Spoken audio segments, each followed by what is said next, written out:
During the interwar years, the future commanders of the German Panzer armies led a strange existence. Respectable professional soldiers like Heinz Guderian were reduced to working in secret. The Treaty of Versailles had totally prohibited the use of tanks in the German army.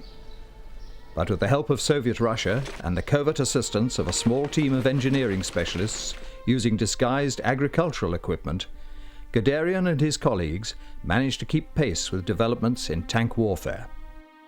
Despite the difficult conditions, they even managed to develop some new innovations of their own.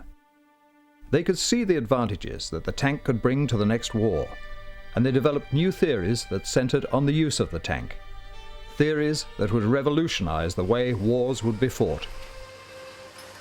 Despite the problems of convincing his superiors of the advantages of the tank, Guderian in particular stuck to his secretive task. With determined persistence and the help of some impressive demonstration exercises, he convinced both the German General Staff and Adolf Hitler that the tank could help to win future wars. I'm standing here in Bovington Tank Museum in front of the Panzer I, which was one of the mainstays of the Panzer Force in 1939. This is a command version, so it's actually slightly higher than the normal Panzer I. But as you can see, it's not the great juggernaut of legend. It's a very small machine. In many respects, it's not much larger than say, a modern Land Rover. But there were probably 1,500 of these in service in 1939 and in 1940, because there was no alternative. There's no denying that a tank like the Panzer II is a lightweight. The gun, 20mm cannon, wouldn't really do anyone any serious harm. Armour thickness is not particularly brilliant. It's probably as good an example of any of the fact that it's often how a tank is used, or how armour is used collectively, that is far more important than the actual might of the gun or the thickness of the armour. As a result of Guderian's efforts, in 1935 the first Panzer divisions were formed. Every arm had to be presented in the Panzer division to make the Panzer division almost a small army in its own right, not to depend on anybody else. These formations included a tank brigade with 560 tanks to provide the main firepower. The tank brigade was comprised of 2 tank regiments, each of which was split in turn into 2 battalions. 2 motorized infantry regiments provided close support to the tanks. A reconnaissance battalion was added to scout out enemy positions and seize weak points. A motorized artillery battalion with 48 guns provided artillery support. To provide defense against enemy tanks, an anti-tank battalion was also added. To back up all of this, the division had its own full supply, support and repair system. Guderian realised that tanks and armoured warfare were going to be the future, that hard-hitting, fast-moving spearheads of tanks, accompanied with infantry and artillery and all the other arms of service, would pack a formidable punch. You can really trace this back to 2 events that took place up on Salisbury Plain in 1928 and 29, which were basically an attempt to test out the armoured warfare theory. What actually happened was that a unit known as the Experimental Armoured Force was created, and this armoured force consisted of tank battalions, light tanks for reconnaissance, infantry machine gun carriers, armoured cars for scouting, self-propelled artillery, mechanised engineers in trucks, and even the infantry carried in half-tracks, and all supported by the Royal Air Force. And what you ended up with was a small, highly mobile, very, very strong fighting force. Now, in these exercises on the plain, they were pitted against a conventional infantry, mounted cavalry, horse-drawn artillery division, which was huge by comparison. In every single operation, no matter how the umpires cheated, and they did cheat to try and give the traditional arms just a bit of moral support, the armoured element won every single action. And the proof was there, and the effect it had was amazing. Because in Britain, 1 or 2 stuffy old officers actually began to talk about tanks as if they might have a future.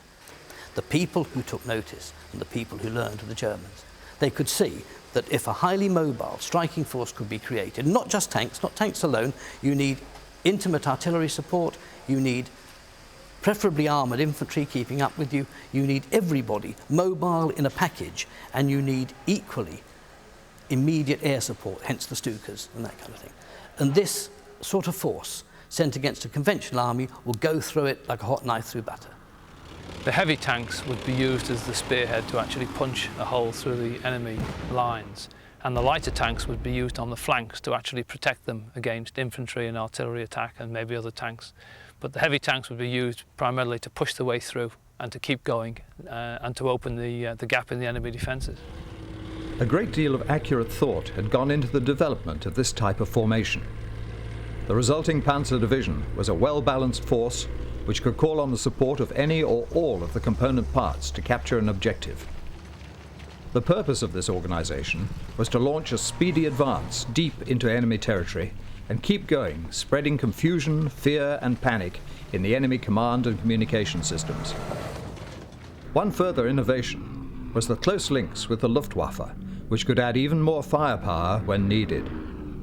The Luftwaffe and the Panzer divisions had intimate links in terms of Luftwaffe staff liaison officers who actually travelled on the ground with the Panzer divisions.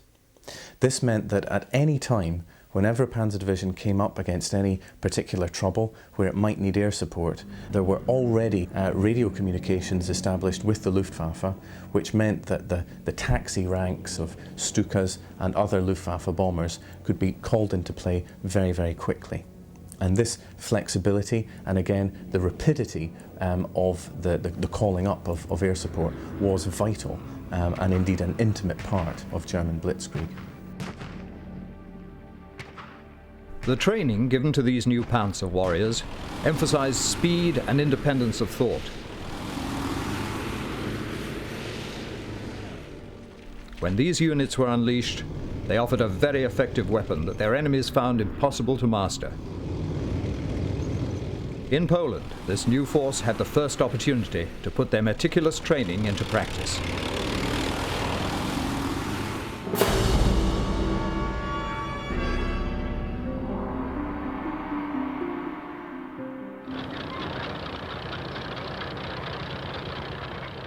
The Polish campaign was a triumph for the Wehrmacht and showed the potential for the tank in battle. Nonetheless, some problems were encountered. Because events had moved on far quicker than Hitler would have liked, they had to press these things into service. They were used in the Polish campaign, where the weaknesses were very apparent, and certainly by the time of France, it was obvious that these machines had to be retired. Interestingly, they were kept in service right through to 1941 and even later, because it was simply not possible to produce enough machines in enough quantity to bring them onto the battlefield in the kind of time we're looking for. On the 10th of May 1940, the tide of Hitler's conquest turned to the west. This time the Germans will be fighting more modern armies that were equipped with at least equal or sometimes superior equipment. The Maginot Line that stretched along the majority of the French border to the east was bypassed when German panzers advanced through the Ardennes region in Belgium. By a combination of careful planning, surprise, and some very daring new innovations, the Germans were able to make these fortifications almost obsolete. Once past here, they advanced all the way to the coast with little in their way to stop them. What had proved impossible in 4 years of trench warfare during World War I was accomplished in the space of 6 weeks. The value of the tank in modern warfare was well and truly established.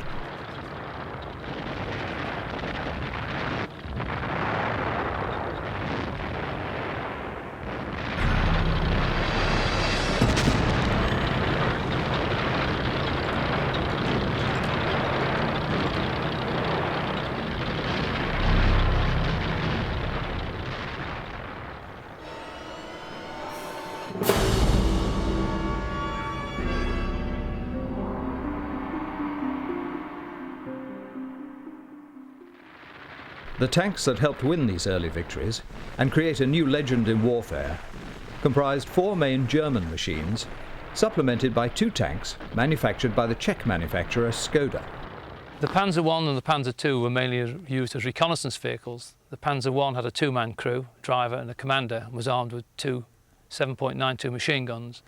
The Panzer II had a three-man crew and was armed with a 20mm automatic cannon. The Panzer III and the Panzer IV were much larger tanks. They had a five-man crew, which was normally a driver and a gunner in the hull, and then a gunner, commander and loader in the turret. The Panzer III was mainly used as a fighting tank. The Panzer IV was used more as a support tank with its 75mm gun. But the interesting thing is that after the fall of France in 1940, the Americans decided that if the German tank, the Panzer IV, had a 75mm gun, then that would have to be the minimum size of the gun that was used in the Sherman tank. So it was actually the Panzer IV which led to the development of the guns in the American tanks during the Second World War. The first of the new German tanks was the tiny Panzer I. It had its roots in the turretless tractor developed in secret between the wars. It weighed just less than 6 tons and had a crew of 2. Machine guns provided the armament. The main armour protection was provided by 13mm thick steel.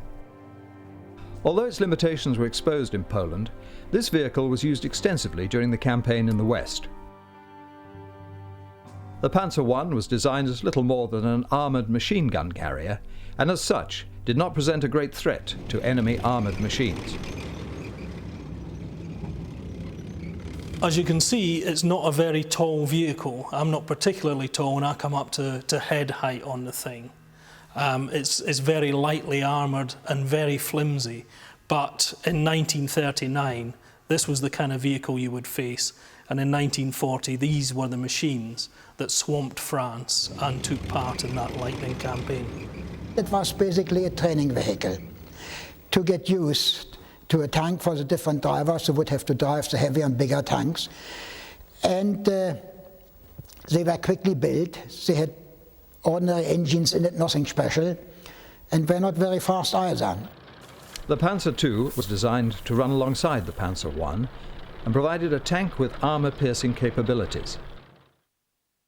The first models weighed in at just less than 8 tons, with later models increasing their weight to just over 10 tons. This vehicle had a crew of 3.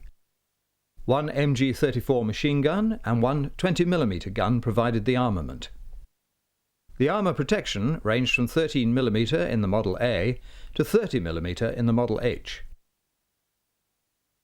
The Panzer II was a very reliable tank and had a top speed of 35 miles per hour.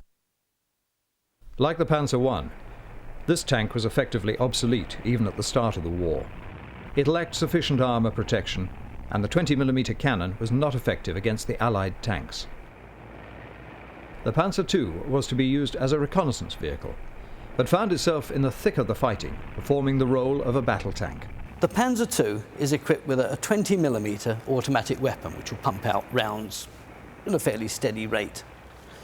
Next to it, a typical German machine gun, MG-34, with a very, very high rate of fire. That's it. The other thing I would point out, which I think is relevant, is that German tanks, even from almost the outbreak of war, were a welded construction. And the difference this makes cannot be overemphasized. It means that the tank is integrally much stronger, that it doesn't have a subframe to add weight, and in addition to that, it's pretty well watertight. The Panzer III was classed as a medium tank by the Germans, but by the standards of the day it was still fairly light. The weight of the Panzer IIIs used in the Western campaigns varied around 20 tons. It was crewed by 5 men. All of the Panzer IIIs that saw action in the Western campaign of 1940 had a 37mm cannon as their main armament. This was backed up with 3 MG-34 machine guns. 2 were placed in the turret at each side of the main gun, and the third was situated in the front of the hull. This tank had 30mm armour protection and a top speed around 25 miles per hour. However, the main problem was the 37mm cannon. It was a poor match against the heavier armour of the Allied machines. The decision to fit the early Panzer IIIs with the 37mm gun had angered Guderian, who had forcefully argued that the Panzer III needed a main armament of at least 50mm caliber if the shells would have any realistic chance of piercing the heavy armour of the British and French tanks of the war. Later Model Gs were fitted with the better 50mm main gun, but were too late for their inclusion in the Western campaign. The Mark III only came out because the development of what was later known as the Panzer IV took very much longer as anticipated, and so they brought this Panzer III out, which was a smaller version of it in a way, and performed excellently in France. But in retrospect, it wasn't all that much better than, say, several of the British or even French tanks. In addition to the Panzer III, the German Panzer Division also included an infantry support tank. These early Panzer IVs had the low-velocity, short-muzzle 75mm main gun. This was backed up with two MG-34 machine guns. One was situated in the turret and the other in the front of the hull. Armour protection ranged from 15mm to 30mm. The speed was the same as the Panzer III at 25 miles per hour. This tank was a good design, although the versions used in this stage of the war had the low-velocity L-24 gun, which was only designed to fire high-explosive shells and lacked the real hitting power which was needed for tank-to-tank contact. Nonetheless, once it was upgraded, it was to become the main battle tank of the German forces throughout the war. This is an early war version of the Panzer IV, which was the infantry support tank which was used by the German forces early in the war and through into the desert campaign. You can tell it's the early version by the extended commander's cupola up on the top there, which looks almost like a dustbin that's been stuck on the tank. As you can appreciate, this wasn't a particularly good innovation because in action it represented an easy target, and they were frequently ripped off by enemy artillery, which left the tank vulnerable. So by 1941 these had begun to disappear. Round at the front we see the 75mm infantry support gun. It wasn't a high velocity gun, so it didn't give it the kind of tank killing power which it needed in the Russian campaign, but certainly for the early desert years it was more than adequate. We can see here the thickness of the armour. By this stage in the war it's about 40mm thick, and it would get progressively thicker as the campaign wore on. One of the ways to upgrade the Panzer IV was to add on extra spaced plates in front of the turret, which gave it a lot of extra strength. Again, some uncompromisingly flat armour at the front here, and as tank design improved over the war years, they soon realised that what you need is sloped armour that deflects shells away from the vehicle. So this was very much a wrong design in tank terms, but those lessons still had to be learned and still had to be assimilated. When the Germans annexed the regions of Bohemia and Moravia in early 1939, they took possession of the main battle tanks of the Czech army at the manufacturing plants. These machines were incorporated into the Germans' existing lineup of tanks. They consisted of two designs. The 35T weighed in at 10 tons and had a crew of 4. It was armed with a 37mm L40 main gun, which was very accurate, together with two 7.92mm machine guns. The armour protection was 35mm thick, which was very adequate for a light tank. The engine produced a top speed of 25 miles per hour.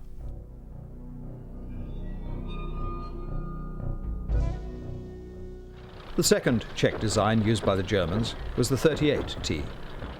It weighed less than the 35T at 9.5 tons. It also had a crew of 4. Its main armament was a 37mm gun backed up with two machine guns. The armour protection was 30mm thick.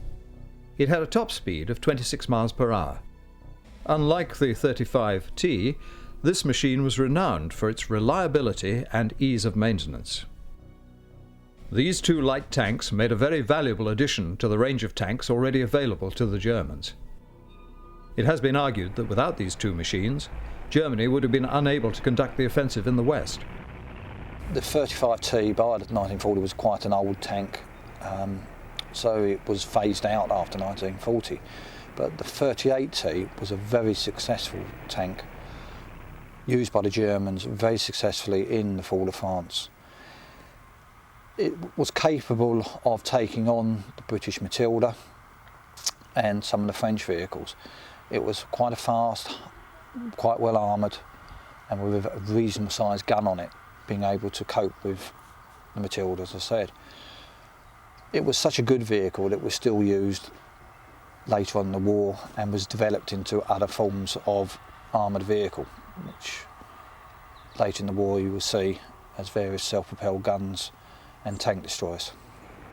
The 35T was issued to the 6th Panzer Division, while the 38T was the mainstay of the 7th and 8th Panzer Divisions for the campaign in France.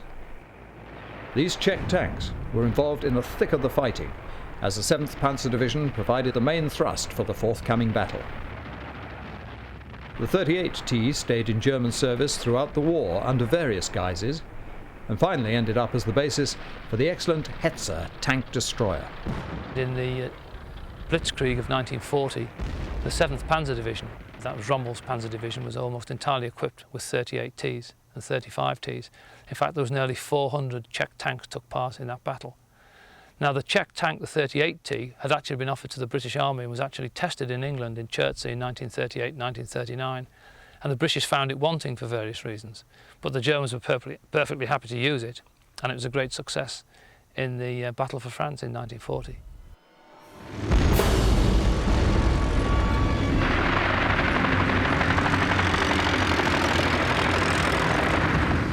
Without the restrictions which had been placed on Germany, the main Allied countries of Britain and France had also been engaged in developing their weapons during the 20s and 30s. They did, however, take different routes. The other major nations had not recognized the full potential of the tank, and therefore design and innovation in this aspect were rather more limited. France had relegated the tank to the role of an infantry support weapon. Britain had seen the potential of this new machine and set about developing new designs.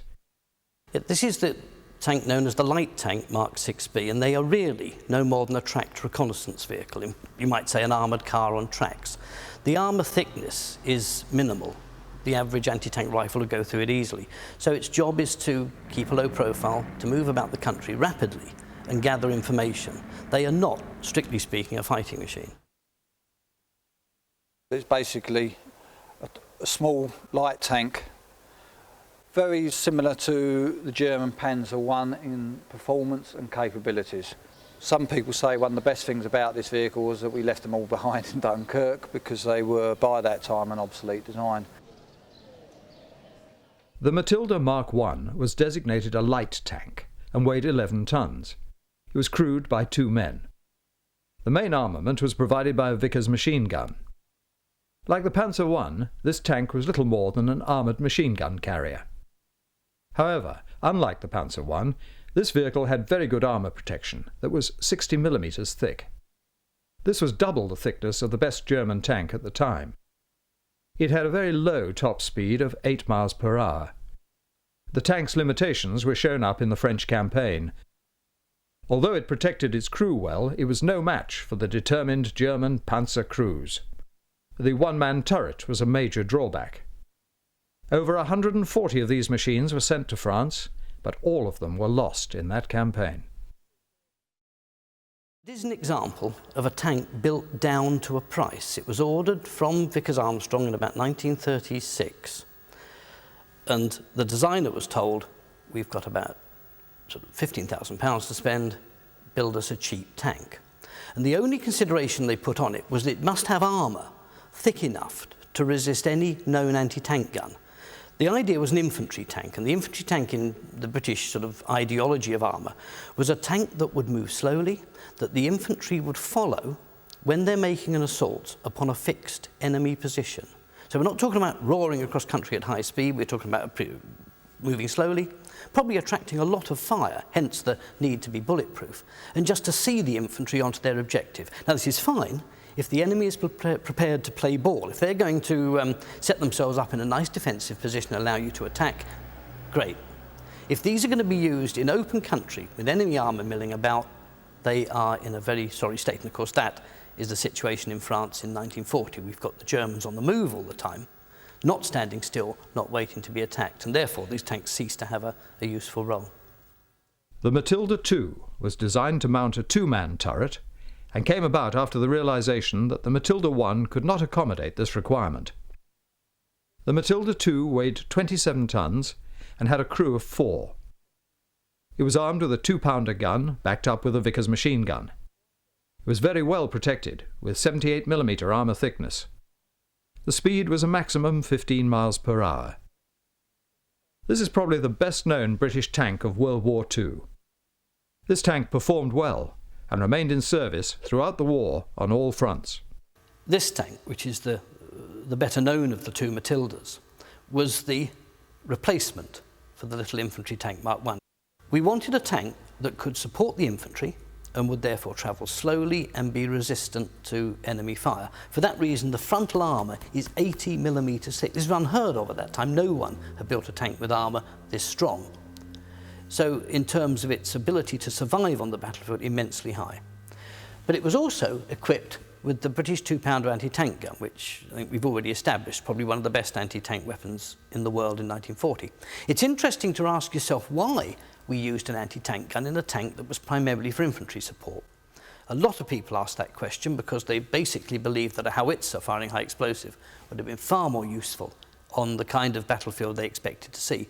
The War Office argument was that by equipping the tank with an anti-tank gun, it not only supported the infantry onto their objective, it then moved through the objective, stopped the other side, and held off enemy tank counterattacks. And that was the logic behind it. The Matilda Mark I was a fairly basic infantry tank with only a Vickers machine gun as its main armament. But nonetheless, its armour, over 60mm of armour plate, was very impressive for the time. The Matilda Mark II was an even more heavily armoured tank with upwards of 80mm of armour plate protecting it, but still armed with only a 2-pounder gun which could only fire armour-piercing rounds. Not terribly impressive as an infantry support tank. Nonetheless, given the level of armour protection, both marks of Matilda, really any anti-tank gun of the day, had real difficulty in penetrating the armour. And this meant that the Matildas in 1940 could range about the battlefield with relative immunity against the first line of defence, the anti-tank gun. The British used a variety of tanks in France in 1940. They had the light tanks like the Vickers Mark VI and Bren gun carriers. They had the infantry tanks such as the infantry Mark I and II, which was the Matilda I and the Matilda II. And they had the cruiser tanks, which was the Cruiser Mark I on the Vickers suspension, and the Cruiser Mark IV, which was on the Christie suspension. Mechanically, this is a very, very important tank as far as British tank design is concerned. It features an American suspension system by a maverick inventor, a chap named J. Walter Christie. Christie started designing tanks in the mid-20s. By 1928, he produced a tank which was putting up some amazing performances. By 1932, he had a tank which would do 60 miles an hour on its tracks. And by taking the tracks off and running it as a wheeled vehicle, he got 120 miles an hour out of it. It was a sort of tank dragster, if you like. Christie, however, was a cussed sort of individual, and he fell out with just about everyone in the US administration, so much so that the Americans built 6 of his tanks and gave up. The Russians, however, purchased a Christie tank, found it was all they required in basic mechanical terms, and copied it by the thousand. And it was 2 British officers visiting these Red Army manoeuvres in about 1935 who saw these tanks, came away amazed, and persuaded Lord Nuffield, the Morris Motors chief, to buy a tank off Christie from which we would develop our own design. And really the only Christie feature that we retained in the design of the tank was the suspension. And the key to it is this: large diameter road wheels. Each wheel is on a short sort of swinging arm bearing against an enormous coil spring which is hidden behind this armour. And that allows the wheel a tremendous amount of free movement. You won't find many tanks anywhere with a gap this great between the track and the tin work, and it's to allow the wheels to move. It means you can get terrific speeds out of it. 60 would be ridiculous, it'd be punishing, but this tank could do 30 comfortably, and that really gave the crew a pretty comfortable ride. And it is more important still because in the British way of doing things, we believed tank crews should shoot on the move.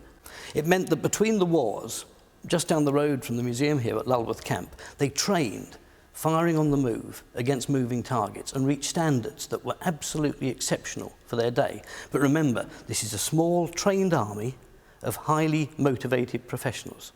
Now you take our A-13 cruiser. The gun is in free elevation It literally just waves up and down inside the tank. But what it means is that the gunner becomes the stabilizer. And it means that he's standing in a sort of half-crouch position inside the turret. He's got one hand on the trigger of the gun, he's got his eye pressed up against a telescope, and his other hand on the traversing mechanism here, and it's his knees bouncing up and down, which are the stabilizer for the gun. You can see the problem. A well-trained soldier who was used to the motion of the tank, who had been trained well at Lulworth to shoot on the move at moving targets, would be a prize worth having. But the man who's just come back from the reserve, a territorial army soldier, a new volunteer, you are never going to train him up to those standards in the time allowed. The A9 Mark I cruiser weighed in at 13 tons and was crewed by 6 men. The main firepower was the 2-pounder gun, but this time it was backed up with 3 Vickers machine guns. It was thinly armoured at 14mm, but had a good top speed of 25 miles per hour. Like the cruiser Mark IV, the structural design consisted of many angles that trapped the armour-piercing enemy shells. This, coupled with the thin armour, resulted in many of them being lost in the French campaign. The A9 tank, in some respects, showed the sorry state of British tank design in the interwar years. It wasn't that the British couldn't design good tanks, it was more the fact that with budgetary restraints placed on the army and the fact that the army actually came in third in terms of budget as opposed to the Air Force and the Navy. The A9 tank was very much designed on a very tight budget. This meant that neither its armour nor its engine made it capable of fulfilling a true cruiser function, but nor was it heavily armoured enough or well armed enough to act in the infantry role.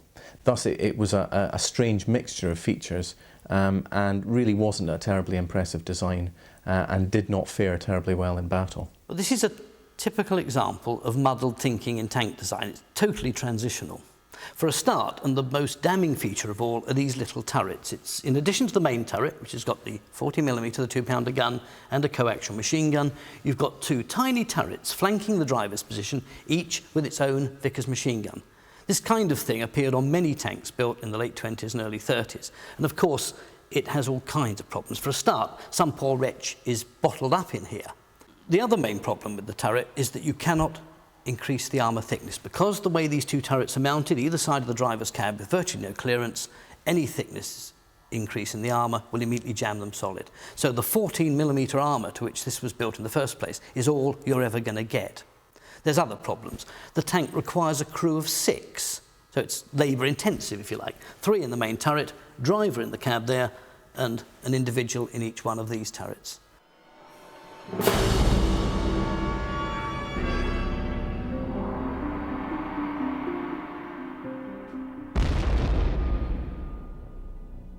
French thinking in tank use was influential in the design of their new machines.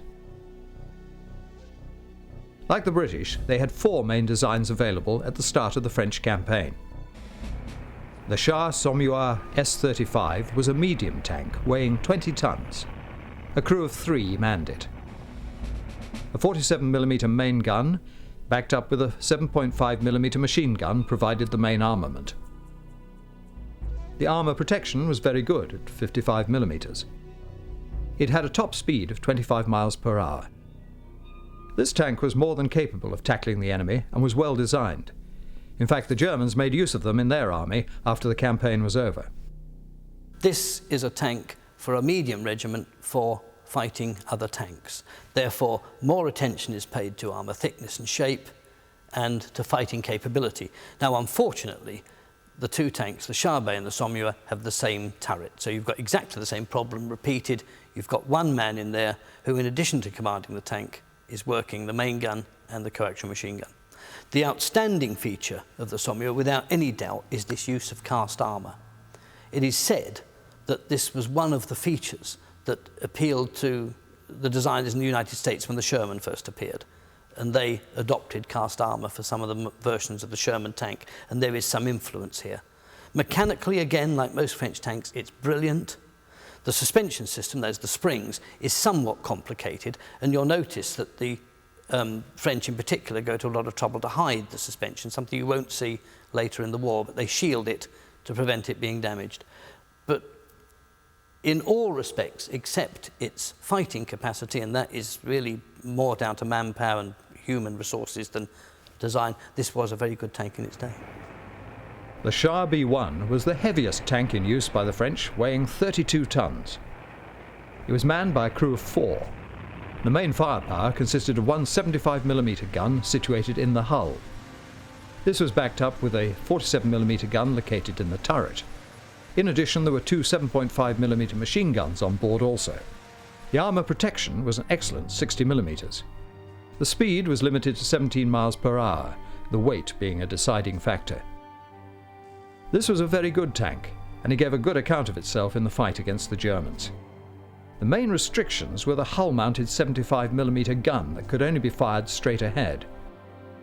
In addition, although the armour was very thick, the Germans found that this beast could be easily knocked out by a well-placed shell in the ventilation grill. At the start of the French campaign, this was probably the most formidable tank in use. Before the war, it was always regarded as one of the best tanks in the world, but there are one or two features that stand out.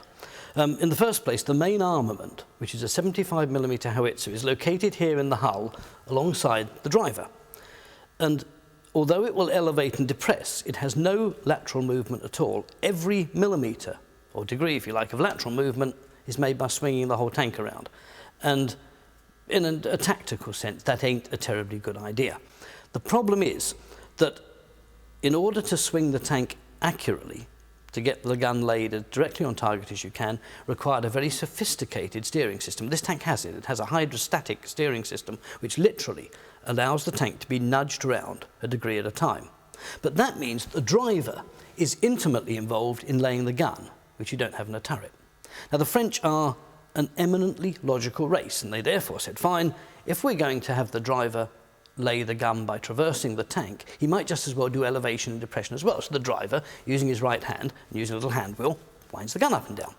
They then take that logic to its ultimate length and say, right, he's aimed the tank, he's elevated the gun, he might just as well fire it. So it's the driver's duty in this tank to aim the tank, to get the elevation set, and fire the gun, for which reason the sights for the gun are built into his driver's visor. And that is really probably asking a lot of a driver. He's got a loader who's working behind him there, and way at the back of the tank, the radio operator. But the guy you've got to feel sorry for is the fellow up there in the turret. He's the tank's commander. He's got the job of commanding the tank and maintaining orders to the crew. He's got to relay messages to the radio operator. He's got an anti-tank gun to aim, load and fire, and a coaxial machine gun which he's got to aim, load and fire and clear stoppages in, because machine guns love jamming up. So in terms of sort of ergonomics, the tank doesn't seem eminently practical. It's quite interesting that if you study the war diaries of the Germans who came into that part of France where they met these things, and they were going to meet a tank which they believed was one of the great leviathans of the battlefield, they tend to say that they got remarkably close to the French tanks before they were noticed. Now, you could say that's because everyone in here is so busy they haven't time to notice what's going on outside. I think it's more likely that the vision facilities in the tank are probably not as good as they might be. The Hotchkiss H-35 was one of the two light tanks in use by the French. It weighed in at 12 tons and had a two-man crew. Like most of the French tanks, the Germans used them after their victory in this campaign. The Renault R-35 was another one of the French light tanks. However, the top speed was only 12 miles per hour. On balance, the Allied machines, and particularly the French tanks, outclassed the Germans in armour protection and main armament. The Germans were surprised to find that their 37mm anti-tank gun was ineffective against the thick armour of these tanks. The downfall of the Allied tanks was the way in which they were employed tactically. And the French tanks were probably better than ours and better than the Germans, but they were spread so thinly over the whole length of the French border that when the Germans attacked, there were so few tanks available to counter those attacks that the Germans, with their superior tactics, could just steamroller through. The French High Command used its armoured forces in support of the infantry units, and most of the losses of the French tanks were caused by either Stuka attack, by artillery, by mines or anti-tank guns. There were very few instances when large numbers of French tanks met large numbers of German tanks. This was mainly because the German tanks were in the spearheads and were moving onwards and ever onwards towards the coast. The French tanks were used to attack the flanks of the German armoured spearheads, and so most of their opposition was only soft-skinned vehicles or anti-tank guns.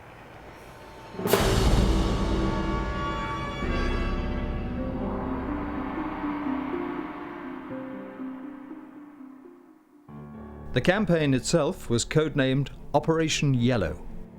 The plan had been devised by von Manstein, but had been credited to Hitler. It was a variation of the Schlieffen Plan from World War I. The Schlieffen Plan had the objective of drawing the Allies into the Low Countries. They would follow this by swinging through behind the Allies and ending up in Paris, thereby encircling the Allied forces. The plan had just failed in World War I, but the Germans were confident that it would bring them victory this time. However, the plans for Operation Yellow had fallen into the hands of the Allies through an unfortunate accident. This meant that the German staff had to rethink their plan of attack. This time, Manstein envisaged a spoiling attack in the Low Countries, like the original plan. The main change was the direction of the main thrust. It would be delivered through the Ardennes region that was thought to be tank-proof. For the attack, the Germans split their forces into 3 army groups. Army Group B would advance through Holland and Belgium, thereby providing the bait for the Allies. Army Group A would move through the Ardennes, and they would provide the main thrust. Army Group C would be opposite the Maginot Line, and they would keep the French defenders busy. The main thrust had the objective of racing through the enemy positions and on towards the French coast near Boulogne and Calais. The Allies anticipated a rerun of the World War I plan, and they distributed their forces accordingly. The bulk of their forces was positioned north, in readiness for the attack through the Low Countries. They had 2 further lines of reserves. One of these was positioned in the Ardennes region. The Allies grossly overestimated the tank strength of the Germans, and estimated that they had over 7,000 tanks. The reality was that the Germans had just over 2,400 tanks for the attack in the form of the Panzer IV. Over 1,400 of these were no more than armoured machine gun carriers. The Allies had over 3,300 tanks to field against the Germans. In the important areas of main gun and armour protection, the Allied machines outclassed the German tanks. When the attack began, in the early hours of the 10th of May, it caught the Allies by surprise. The Germans made quick gains and good advances. This was helped considerably as the Allied strength was in the north, whereas the bulk of the German strength would smash through the Ardennes further south. The Allied thinking had lulled them into a false sense of security, and they felt confident that they would destroy the Germans easily. Although the Germans lacked superiority in machines, they had been training hard on their new concepts and had tested the coordination of their forces. The concept was fairly simple, but very effective and advanced for the time. A point of impact would be chosen that was small in width. The armour would concentrate on this central point, and the weight of firepower would be used to overwhelm the enemy. Once a breach had been made, the rest of the division would rush through the gap and into the rear enemy areas. The tanks would continue in the race deep inside the enemy lines, whilst the infantry and artillery would deal with any pockets of resistance and capture key objectives. The anti-tank gunners would set up a defensive screen to protect the areas already captured. Under this well-coordinated attack, the Allies fell back in confusion and panic. They were still thinking of the last war and were prepared for a defensive battle. The Germans had proved that a rapid, deep advance into the enemy lines provided its own defense. We looked up, there was these German tanks coming down the road. We started moving out. We didn't know where we were going. We got away from the Germans, who were pushing hard, and they were travelling miles every day and catching the British troops up, and the troops were on the run. The British troops were running away. There's no doubt they were running away. And the French civilians When we were going back, they were lining the road, and they cheered, and they spit at us, you know, the British no good, you know. The most significant advance was made by the 7th Panzer Division, commanded by General Erwin Rommel. His tank force advanced quickly through the lightly defended areas in Belgium. When they ran into heavier defended areas in France, they used their speed, surprise and weight of fire to overwhelm the enemy. This unit became the first to cross the River Meuse. Once across, they continued their advance towards Arras. The 7th Panzer Division was advancing so fast that they were given the unofficial nickname of the Ghost Division. When they advanced further, they came into the area held by a mixed British and French force. The British, who were to the north of the German advance, decided to mount a counterattack from the direction of Arras. They were under the impression that the French, who were south of the German advance, would also attack. On the 21st of May, the British launched their attack into the flank of the Germans. This was mounted by really a very small force of about 60 British infantry tanks and a brigade of British infantry. With the constant Stuka dive bombing, the British infantry were actually delayed, and this meant that the Matilda tanks, the Mark 1s and Mark 2s, rolled forwards against Rommel's 7th Panzer Division, more or less unsupported. Nonetheless, given their extremely thick armour, the Germans were astonished to find that their anti-tank rounds from their 37mm anti-tank guns simply bounced off these British tanks, and the British tanks were able to roll forwards from Arras, crushing anti-tank guns under their tracks and destroying many German tanks and vehicles of Rommel's division.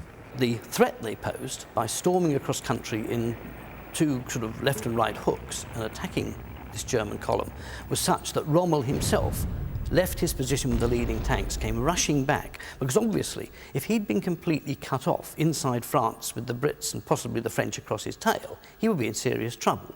So he then called up literally every gun in the area, from anti-aircraft guns, the dreaded 88s, through to field artillery and anti-tank guns, and brought the British attack to a stop by a sort of last-ditch effort with these weapons. And in that role, although it wasn't their chosen role, actually for a few hours they had a bit of glory, a moment or two of glory, and did quite well. The Germans had estimated the attacking Allied force to number hundreds of tanks, when in fact it was considerably less than this. Although the attack was determined, it could not halt the advance of the enemy. It did, however, give the Germans a bloody nose and cause them considerable concern. This attack had showed what could be achieved if the Allies had been better coordinated. The day before this attack, the Germans had reached the coast. Any coordination that the Allies possessed had been lost. The Germans were close to defeating the enemy in the climax to this stunning campaign. They had successfully penned the Allies in around Dunkirk.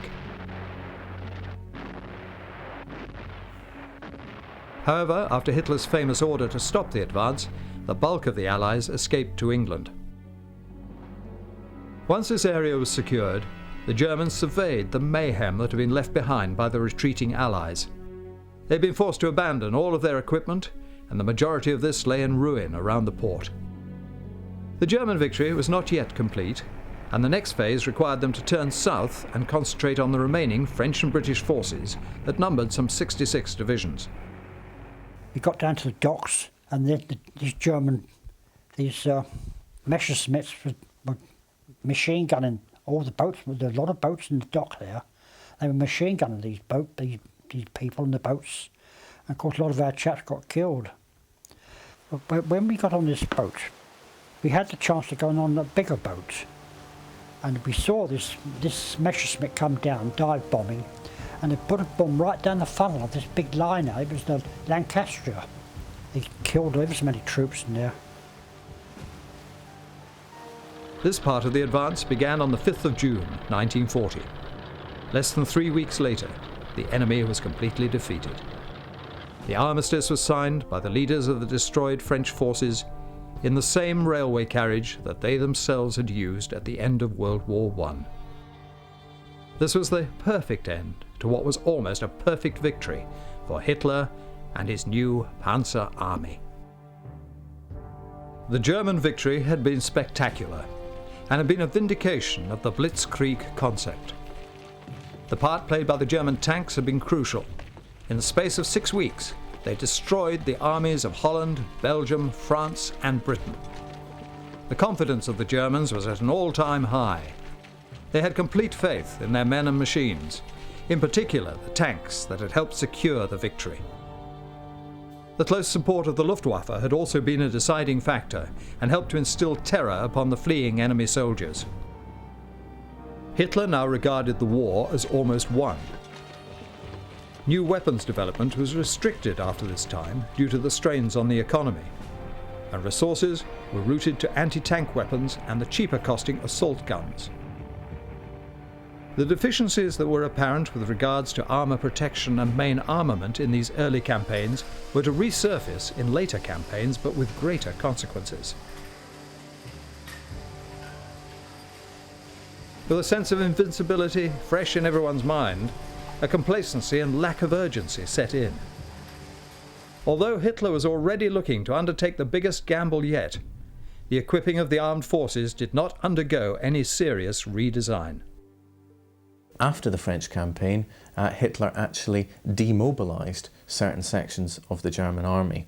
He was not interested in building up his panzer force really much further and did not put any real effort into designing new vehicles or tanks.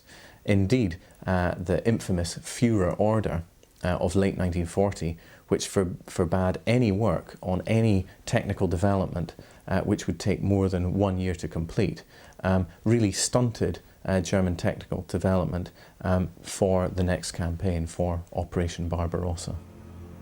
Adolf Hitler plunged ahead with the planning for the mighty invasion of the Soviet Union. He was confident that his army would deliver victory once more.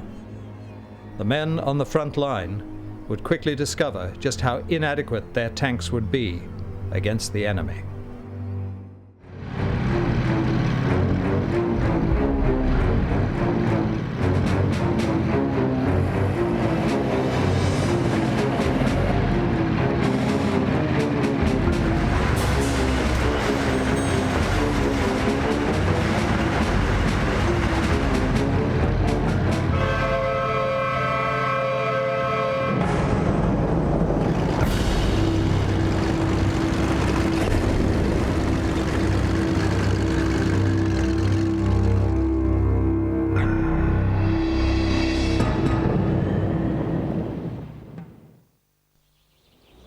The Western Allies first encountered the legendary Tiger tank here in Tunisia in December 1943.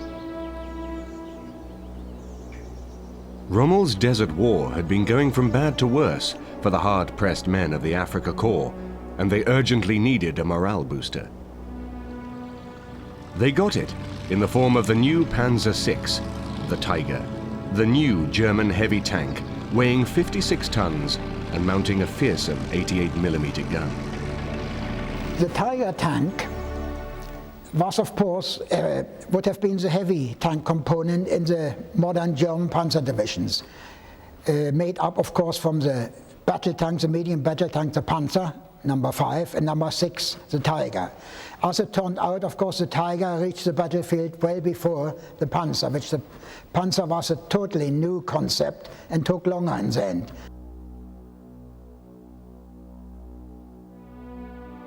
The Tiger boasted a squat, purposeful shape, and its deadly high-velocity gun attained such notoriety that soon the mere appearance of the Tiger on the battlefield was enough to cause panic in the Allied forces. Given the relative inferiority of British tanks to German tanks during much of the Desert War, the British actually invested a considerable intelligence effort in ensuring that they had advance warning of any new German type of tank that they might be meeting in battle soon. This meant that, in fact, the British did gain advance warning of what they knew at the time as the Panzer Mark VI, later known as the Tiger, for the campaign in North Africa.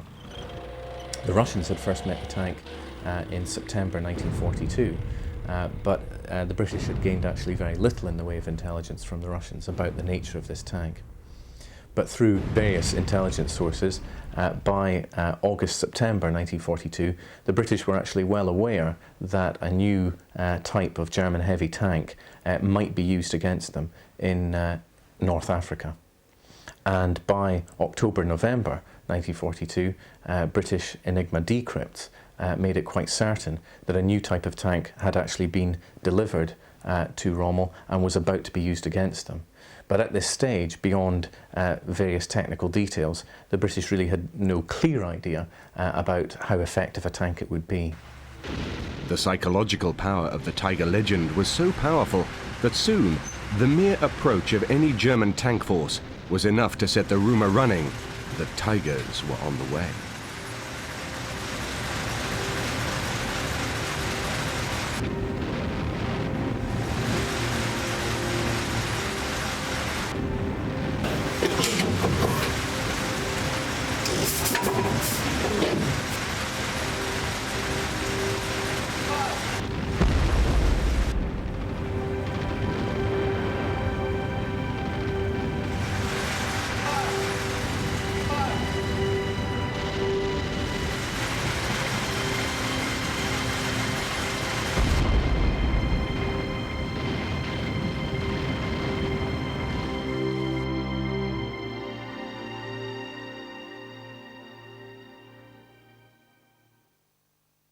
This is a very rare beast indeed. This is the Tiger Mark I, one of the 40 or so machines that was actually sent to Tunisia in early 1943 to try and resist the Allied landings which had taken place in the Operation Torch campaign. As you can see, it's a huge and imposing sight, and it represented quite a shock for the Allies to suddenly be confronted with armour of this size and this kind of potency. Up to this point in the campaign, the Allies had had to face the Panzer II, III and IV, all of which they had an answer to, and they had anti-tank weapons which they could knock out. This was completely different. It was hugely armoured, and it was very, very dangerous on the battlefield. The reason for that is this enormous high-velocity 88mm gun, which you can see here. This was completely capable of taking out any Allied armour at any distance, any sensible distance you could care to mention on the battlefield. And really, they had no answer to this. For the crew of the Tiger, it was a slightly different experience. What we've done here is to recreate how a Panzer crew might have looked on the Tunisian campaign in 1943. Behind me here, you can see the driver in his position. It was his job to steer the vehicle and obviously to make sure it went where the commander wanted him to go. Tucked away behind him in the murky depths of the interior, we can see the radio operator. It was also his job to man the machine gun in the hull. Moving along, we have the very important position. This is the gunner. His job was to lay the gun and make sure that they were on target and that they actually hit any enemy vehicles they were firing at. Above him is the most important man in the tank. He's the commander. It's him that's making the decisions. It's him that's deciding which targets to engage and where they're going to go. Tucked into his right, we have the loader, also up there in the turret. So as you can see, it's a fairly cramped interior. You've got 5 men in a very small area. In addition to that, they also had to make room for at least 92 of these. This is a replica of an 88mm shell. Obviously, there were a few decisions that had to be made. The commander, for example, had to decide whether to load with high explosive or with armour piercing. High explosive would be used against other infantry, and armour piercing would be used against other tanks. The thing they were terrified about, obviously, was running out of ammunition, because even a machine as big and imposing as this, without shells, it's almost impotent. What many crews would do was actually to lay shells on the floor of the tank, so they can sometimes get more than 100 rounds, because in those kind of actions, every single round counted. So you can imagine it was a very claustrophobic, a very dim, and in the desert, a very hot interior to be in. With the very limited numbers which actually reached Tunisia, the Tiger menace was in some respects as much psychological as physical. Nonetheless, Their rarity was no consolation for the Allied tank crews who actually had the misfortune to meet the Tiger. Tank crews of the Allied forces were disadvantaged by the superior range, killing power and armor of the Tigers. Allied tank men watched in horror as their own shells simply bounced off the thick armor plate of the Tiger. Although they were very few in number, 1 or 2 Tigers became worth a tank squadron in their morale effect upon the Allies. There were never any shortage of volunteers to man the Tiger tank. And one of the reasons for that lies up here. You can see here in profile the frontal armour of the Tiger 1. This is 100 millimetres thickness of armour. And when you think that in 1939 they were sending tanks into battle which had only 15 millimetres of armour, you can see how quickly the designs have progressed over the war years. This was almost completely impervious to any Allied gun on the battlefield during 1942 and 43, and it certainly gave the crew a feeling of immense security. As a piece of tank design, it's not perfect because really the armour should be sloped, which would give it the effectiveness of almost doubling the armour.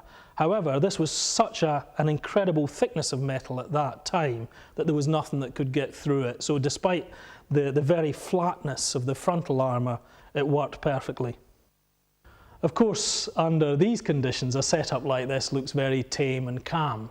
But it's not too difficult to imagine in action what something like this would have been.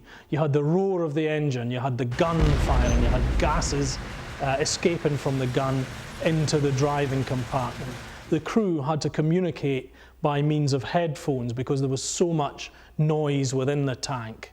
In action, you would also have the commander calling out his targets, the loader trying to do his work, possibly the radio operator firing the machine gun, the driver reversing, moving and responding to the commands of the commander. So it would have been a very claustrophobic world of heat and noise and sweat. This was not the kind of calm interior that we see here today.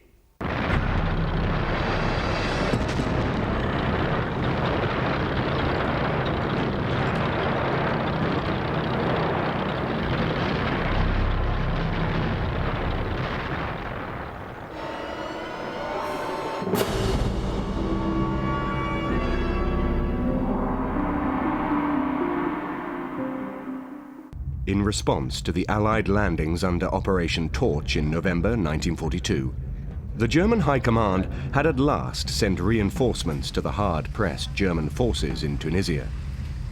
At an earlier meeting, Hitler had personally promised Rommel that he would have the new Tiger tank as soon as it was available. Sure enough, it was among the reinforcements to arrive in Tunisia. But as with all of Hitler's pledges, there were certain omissions.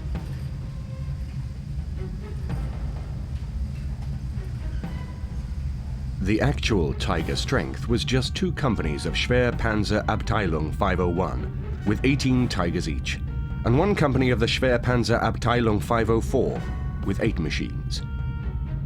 These units later merged to form 1 Abteilung. The miracle machines were in such short supply that it led to a certain amount of unseemly squabbling among the German commanders. Field Marshal Erwin Rommel recorded that before the start of his thrust towards Tebessa, he had asked General von Arnim to send him the 19 Tiger tanks that were the 5th Panzer Army. Von Arnim refused on the grounds that all Tigers were undergoing repair. Rommel later pointed out with some pique that this statement was patently untrue. Against all expectations, a British Army unit, 48 Royal Tank Regiment, actually captured one of the precious Tigers at Medeth El Bab on 21st of April, 1943. The Tiger, in company with supporting Panzer III and IV tanks, had already knocked out the leading machines in a formation of Churchill tanks, when a shot from one of the remaining Churchill's 6-pounder guns hit the bottom of the Tiger's gun mantlet. The shell was deflected into the turret ring, which jammed the gun turret. When another shell then hit a turret lifting bracket and wounded the Tiger's commander, the German crew then abandoned the Tiger, allowing the British to thus capture an intact tank. Shipped back to Britain, the tank was stripped down and provided much intelligence on German tank technology.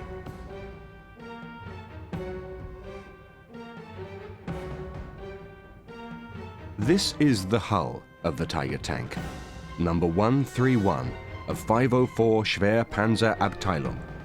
It rests today in Bovington Tank Museum, Dorset.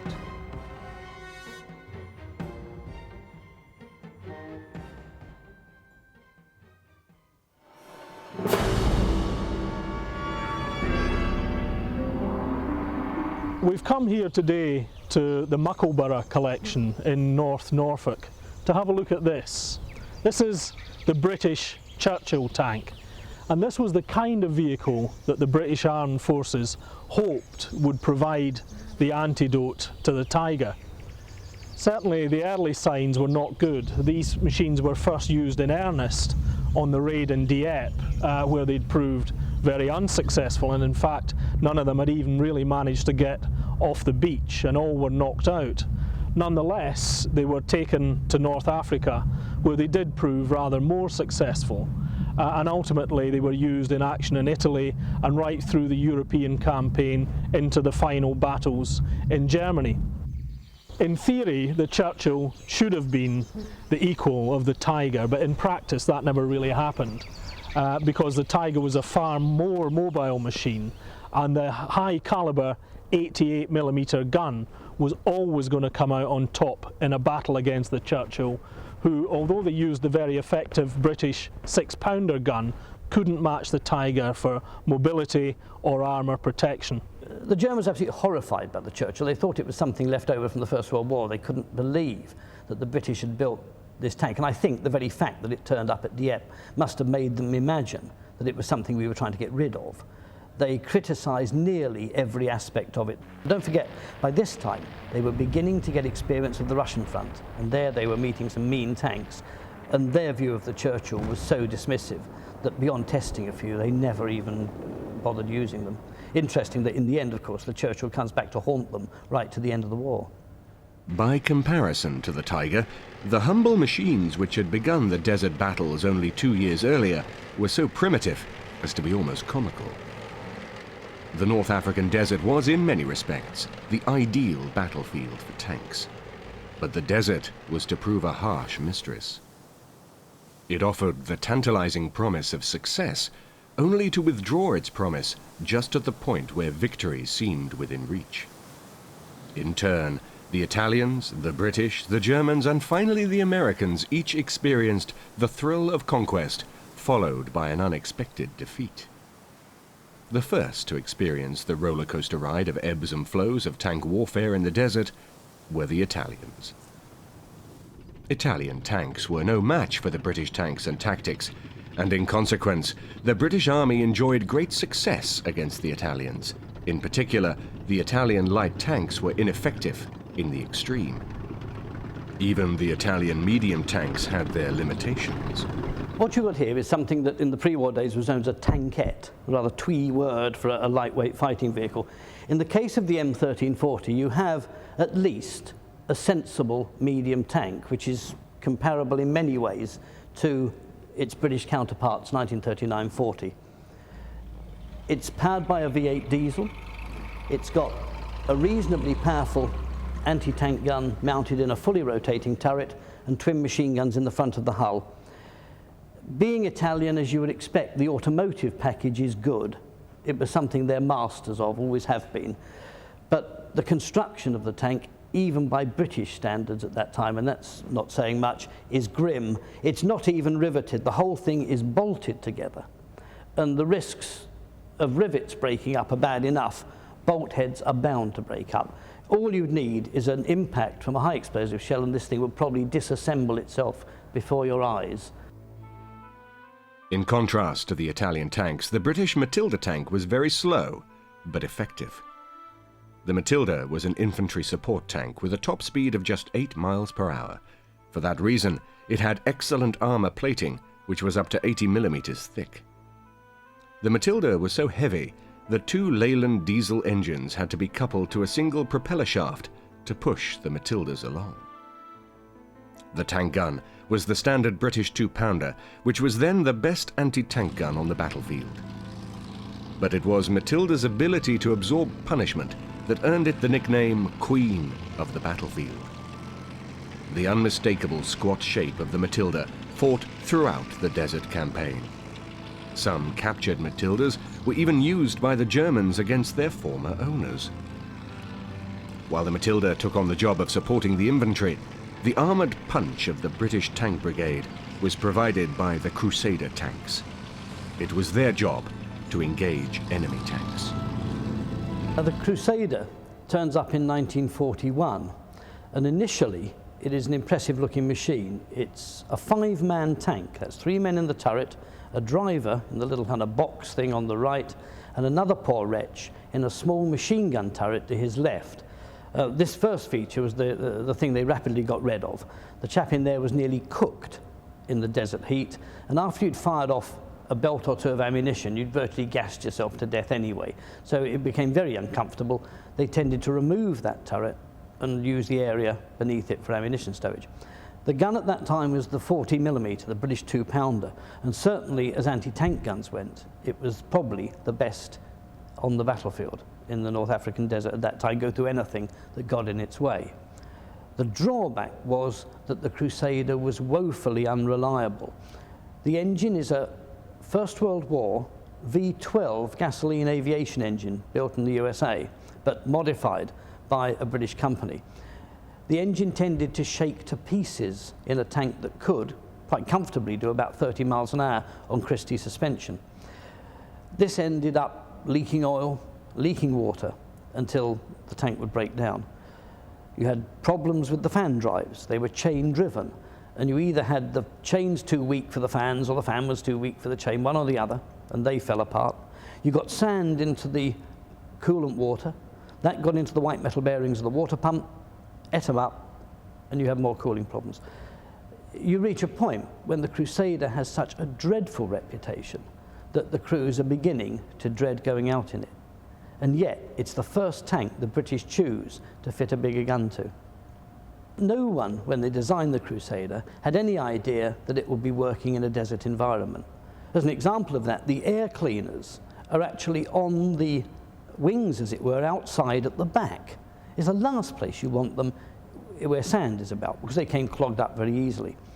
And it wasn't a good tank. It was never a good tank. But what its faults were, the desert exacerbated and turned it into a disaster. British forces had been stationed in Egypt since 1815, and they knew the desert. As a result of their superior training, the smaller British forces took the fight to the Italians, and appearing from nowhere with aggressive tactics, soon won the day. The British success was so swift and comprehensive that the campaign was nearly over when Hitler at last decided to help his Italian allies.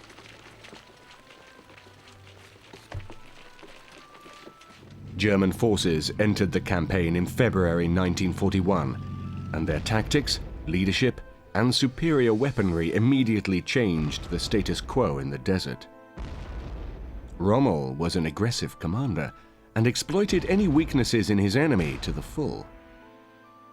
The entry of the Afrika Korps into the North African theatre heralded a new phase of the conflict. Now, balanced tank forces backed with artillery fought each other head-on in what ultimately was to become a war of attrition. The objective was to knock out the other side's tanks, deny the enemy the battlefield so he couldn't recover and repair losses. At the same time, it was necessary to attack his supply routes and bases, making difficult the maintenance of his mechanized forces. Tanks of each side took fearsome toll of each other, and contrary to popular belief, British tanks gave as good as they got. In the early months of the campaign, the British, in fact, had the advantage in the ever-changing balance between armor and armament. The most numerous German tank was still the obsolete Panzer II. This is the Panzer II. This was the tank which was the most numerous in the Afrika Korps. As you can see, it's by no means a big machine. Neither is it very formidably armed. It has this fairly small caliber 20mm cannon. It was a three-man machine with the commander in the turret, who also operated the main armament, and down here in the hull we had the driver and the radio operator.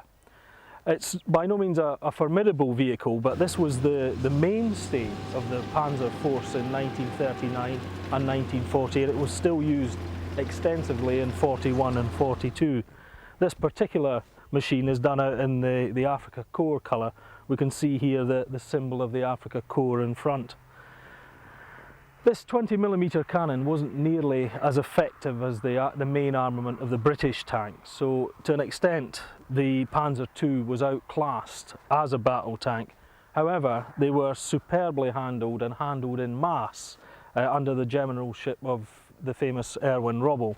And what that meant was that the Panzer II, along with fairly good numbers of Panzer IIIs and IVs, were able to hold their own in the desert campaign. One of the main tactics used by the Germans in North Africa was to use machines like this to lure the British tanks into a charge against prepared defences. So the 88mm anti-tank guns would lie in wait, and little tanks like this would lure the British into battle to find that they'd been dragged into a killing zone which had been prepared with anti-tank guns. In 1941, if you were in the Panzer Corps, and a driver would sit in here. As you can see, again, he's got a very limited view of the world. In action, this would actually be closed down, and the driver would rely on these two tiny holes here for his view of the world.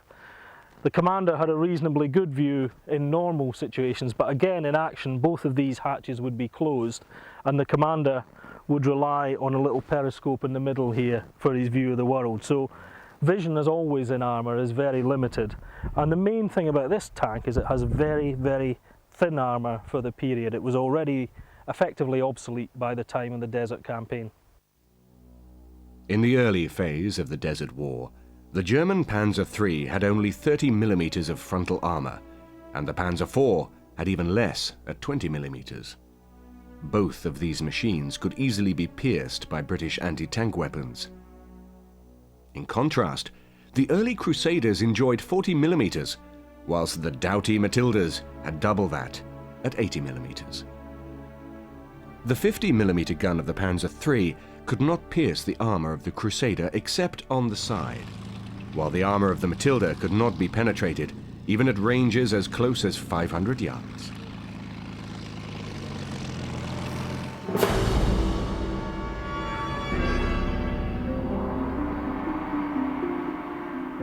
Despite the limitations of his armour, Rommel's conduct of battle was bold and resourceful. In panzer attacks, the tanks would be used as a wedge, the Panzerkeil, closely supported by other services. Artillery to soften the objective, pioneers to deal with obstacles, infantry to take and hold ground, and of course, the Stukas to act as supplementary artillery. Rommel led from the front and specialized in the concentration of a superior force against a single point, saying, "Kotzen nicht kleckern," in other words, spew, don't dribble. Where the Afrika Korps had the definite edge on the British was in anti-tank guns. By 1941, the early war 37mm anti-tank gun had been replaced with the larger 50mm Pak 38. The Germans also employed the famous 88mm anti-aircraft gun in the anti-tank role. This gun could take out the sturdy Matilda at ranges of up to 2,000 yards. Placed defensively, Rommel could use a screen of 88mm guns to knock out British tanks before the Panzers were even engaged. This innovative use of weapons substantially reduced the advantages which came from superior numbers of British tanks. A major difficulty experienced by the British tanks in the desert was the lack of a dual-purpose gun which could fire high explosives as well as armor-piercing shells. The 2-pounder anti-tank gun, which was standard in the British tanks, could not fire the effective high-explosive shells which were required to deal with anti-tank guns and infantry on the battlefield. This problem had actually been foreseen prior to World War II, and the interim solution was to provide 2 close support tanks for each squadron. Fitted with a 3-inch howitzer, the gun was of low velocity and short. Used mainly as a means of laying smokescreen, the close support tanks carried a few high-explosive shells on board. Generally, the Crusader was used in this role. Instead of the normal 2-pounder gun, which you found in every British cruiser tank of this period, this one is fitted with a rifled breech-loading mortar. And it's known as a close support tank. That means it's there to give support to the fighting tanks. Now, close support, in British terminology developed before the war, meant literally firing smoke shells. The gun is perfectly serviceable. It's quite capable of firing a high explosive round. But for reasons of tactical dogma, as far as I can see, they were actually provided with only 4 high explosive rounds and 20 or 30 smoke rounds. So here you've got a tank, the whole purpose of which is to trundle about the battlefield making clouds of smoke. It really does seem a bit ridiculous. In the desert, the battlefield was now dominated by the tanks. Infantry were helpless without armoured support.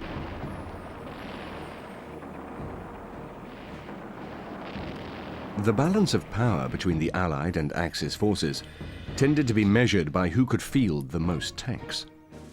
Keeping these tanks in the field was another matter altogether. They required intensive servicing and repair. The harsh activities of the desert exacerbated this problem, and the supply line organization assumed vital importance in bringing forward vital fuel, ammunition, and spare parts. This overextended supply line also dealt with replacement vehicles and all of the myriad requirements for an army in the field. Attacking supply lines on land, sea, or air became of crucial importance to both sides.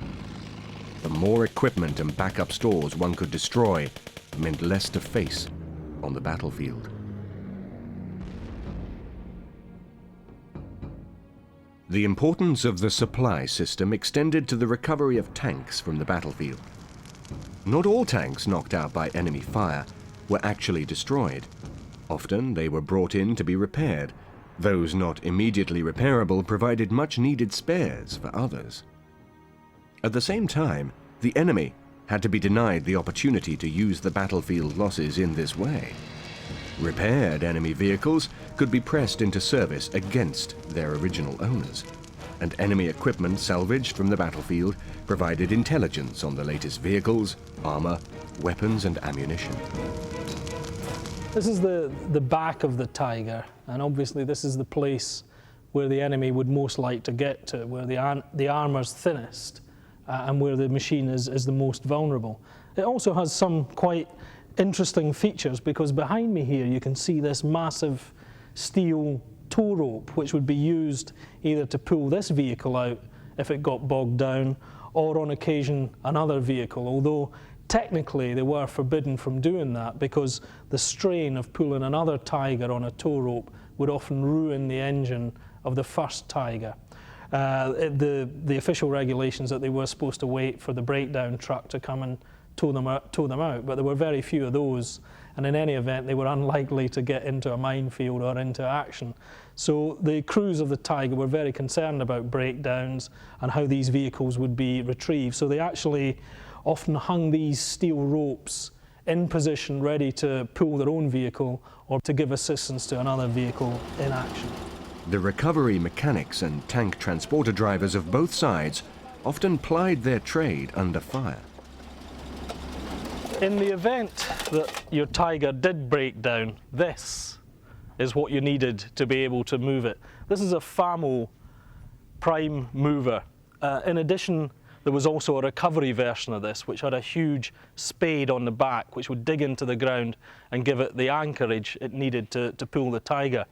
In practice, what they found was you actually needed 3 of these vehicles linked together to effectively move a Tiger. So it was a difficult operation, and as you can imagine, these were in fairly short supply, and a big target like this isn't necessarily going to be taken onto the battlefield with any degree of safety or certainty. So it was a real problem if they did bog down or couldn't be moved for any reason. These were always in short supply. There were never enough of them to go around, and there were a great deal of other tasks that they were required for. They were the prime movers, for example, for the biggest guns in the army.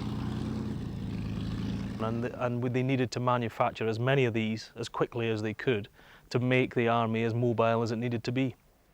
In the Halfire Pass battles, the British lost 91 tanks, which included 64 Matildas. A considerable number of these were due to mechanical breakdowns, but a combination of time and shortage of transporters meant most ended up being left on the battlefield. In this instance, the Germans were able to utilize the captured vehicles. Rommel himself utilized this captured British armored command truck, which he named Mammoth. In August 1942, General Sir Bernard Montgomery took over as commander of the British 8th Army. He was to reap the benefit of the new equipment and reinforcements pouring into the desert campaign. But Monty, as he was known to his troops, was a different breed of commander. He had taken the lessons of World War I and the opening phase of victory in France to heart. He talked to his men, was seen by them, and gave them a victory at Alam Halfa. He soon stamped his positive personality upon the 8th Army. His son, the present Viscount of Alamein, recalls the galvanizing effect of his personality. When my father, better known as Monty, went to the desert in August 1942, he found a demoralized army, which was standing on the brinks of the Delta, were very battle-hardened. They'd been there for a long time. They were quite tired, and they needed a new face, and they were very suspicious of this new general who'd arrived. But he quickly inspired confidence by going around and talking to the officers, and I think that probably his initial address to the officers of the 8th Army was probably one of the most inspiring addresses that has ever been recorded. He wanted to make sure that every single person in the desert, in his army, knew what was required of them. And this was extremely important. As he said at the beginning, he said, we are going to stand here and fight, and if we can't fight here, we will die here. This was something very novel to the soldiers under his command. In 1942, there was more good news for the British. The American M3 medium tank, known to the British as the Grant, was introduced to the campaign and first used at Gazala. We've come here to Bovington Tank Museum in Dorset to have a look at the World War II Hall, and where we'll find this, the M3, known to the British as the General Grant. This was a very welcome addition to the Desert War, because at that stage the British certainly felt that their tanks were outclassed by the German machines, and the emergence of the General Grant into the desert began to redress the balance in the Desert War. At that time we were in Valentine tanks, which was a British tank, which was completely outgunned, I'm afraid, by the German Tiger tanks, which are pretty well known. Fortunately, very soon these were switched, and we had a number of different tanks then, all from the United States, all named after American generals, starting off with the General Stuart, which is quite a small tank, up through the Lee and the Grant, and finally the Sherman, which was the latest tank that we had in Africa. The Grant mounted 2 tank guns to provide the solution to the need for a gun to fire high explosive and armor-piercing shells. The 75mm howitzer was placed in a sponson on the right-hand side of the tank. This gun was a welcome upgrade to British firepower. At last, the British tank forces had a good high-explosive capability which could be used against German anti-tank guns and their crews. The other gun on the Grant was the anti-tank weapon. It was mounted in a small turret perched on top of the tank, which produced a dangerously high silhouette. For the very first time, the British had a tank mounting a gun that could fire armor-piercing or high-explosive rounds, and this made a terrific difference. It meant that things like anti-tank guns, which are tiny little targets, could be fired at with a high-explosive shell. you've got the chance of a bang going off pretty close, and if it doesn't actually kill or wound the crew, it puts them off. Whereas you can spend all day shooting at the shield of an anti-tank gun with armour-piercing rounds, and really you've just got to hit it direct on to do any damage. So yeah, the presence of that gun made a tremendous difference. But the big disadvantage of the tank is, of course, its size. It towered over nearly everything else in the desert with that little 37mm turret up the top there. This meant that it was always a very obvious target. Now, one of the great ploys of tank warfare is to adopt what is known as a hull-down position. That is, you hide as much of the tank as possible behind, we'll say, a sand dune, with just the turret poking over the top, and you can pick off the enemy tanks. They don't know where that shot's coming from. Obviously, if you try and adopt a hull-down position when the main gun is already in the hull, as this 75 is, you've still got a lot of tanks sticking up in the sky, so that advantage is lost. The other problem in a manoeuvre fight, when you're actually on the run, is that the driver has to play a much greater part in the proceedings in this tank, because he's got to swing the tank onto the target to a much greater extent than he would if there was a fully rotating turret. And since the British liked to fight driving, this also became a bit of a problem. The ground was very much an interim solution. The most important American tank to enter the North African campaign was the M4A1 medium tank, the Sherman. Shermans first appeared in action at El Alamein in November 1942. This tank would eventually become the mainstay of the Allies on all battlefields. It was not a particularly heavily armoured tank, but its real strength was derived from the sheer quantity manufactured. In a war of attrition, the US manufacturing muscle would beat German technical superiority. The Sherman suffered the terrible attribute of bursting into flames even when hit by a non-explosive anti-tank shell. This led to its being given the nickname of Ronson, because, as the soldiers quipped with macabre humour, it lights first time. It always had a bad reputation for bursting into flames, but in fact, most British and American tanks used in the desert in particular had the same problem. It's always blamed on fuel, and it has led to a belief, a completely inaccurate belief, that German tanks were diesel-fueled. They were not. Every single German tank that saw service in the Western Desert had a petrol engine or gasoline engine in it.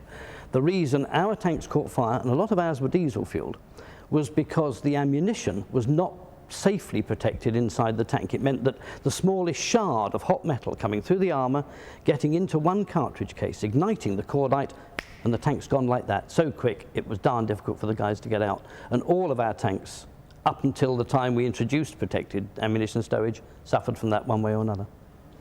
The German nickname was equally cruel. Because of the number they saw catch fire, they christened it the Tommy Cooker. Despite its limitations, the volume of Shermans on the battlefield was ultimately to prove to be a deciding factor. Until the advent of the American tanks, which generally speaking were more reliable and had superior firepower, it was only the fact that we tended to outnumber them. Courage has come into it. A lot of people who know their tank is inferior are still going up against tanks that could theoretically destroy them. There's no doubt about that at all. But numbers have a great deal to do with it, and the statistics of almost every one of the major North African battles is one where the British in particular have the advantage in numbers, and that must count for a great deal. The US was not the only producer of new tanks in 1942. The British had introduced the A-22, named the Churchill. This tank first appeared in March of 1942, armed with the standard British 2-pounder gun. Mark III and IV were upgunned to a 6-pounder, 57mm gun. Churchill weighed in at nearly 40 tons and was powered by a 350 bhp Bedford engine. Although it was a slow tank, reaching only 18 miles per hour on a good day, its frontal armor was a massive 102mm, which gave a great deal of comfort to the 5-man crew. 3 Churchills took part in the Battle of El Alamein for evaluation purposes. They passed the test, and the British 21st Army Tank Brigade, which arrived in North Africa in March 1943, was fully equipped with Churchills.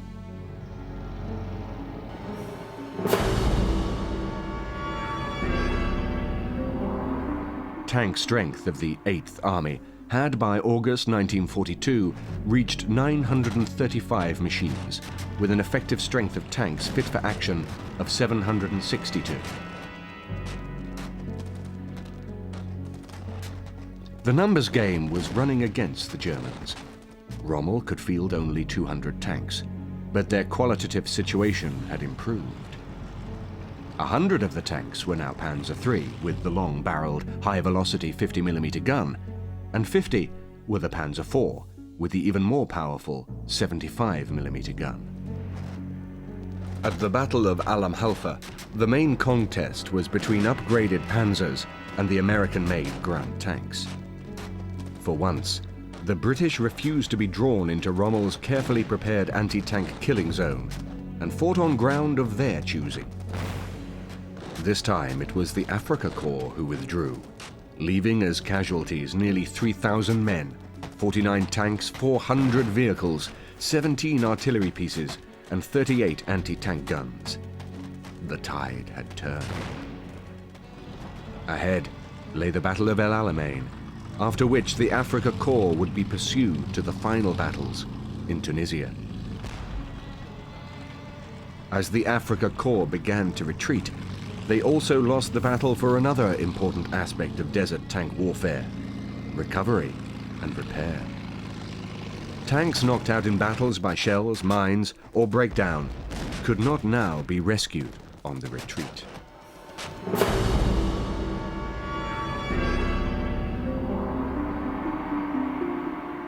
The German response to the superior numbers of Allied tanks lay in the development of more new tanks and upgunning of existing models.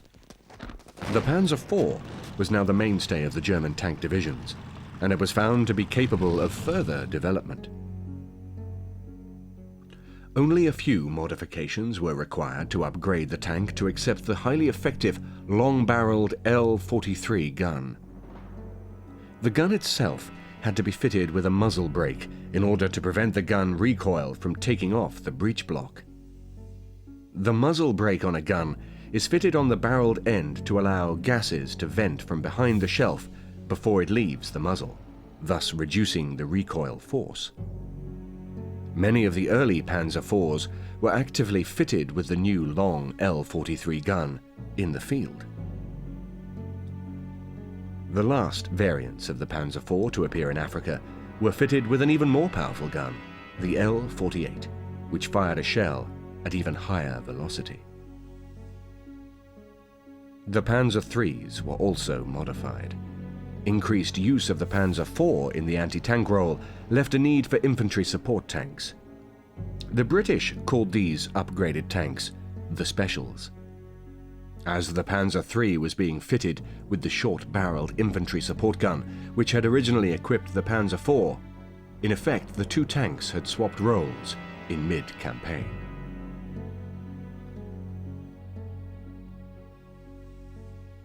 Rommel had wished to concentrate on the Akarit line, which could not be outflanked, but his superiors thought otherwise. On February the 15th, 1943, the rear guard of the 15th Panzer Division took up these positions in the Marth line. The long retreat from El Alamein was over. After the retirement from Libya, the German forces gained some breathing space in and around Marth. Rommel knew that Montgomery was a cautious commander, and he used the time to concentrate the mass of his remaining motorized forces and attack the British-American forces in western Tunisia with the aim of forcing withdrawal. This operation was codenamed Spring Wind. The Kasserine battles began with an attack on February the 14th, 1943. The 21st Panzer Division was now up to strength once again and was the lead formation. Their attack was a success and resulted in the capture of over 1,600 American prisoners and 150 tanks, including 86 US medium tanks lost. With the sudden movement of the Germans, the Allies threw all the forces they could muster into northern Tunisia. Fighting came down to control of the passes.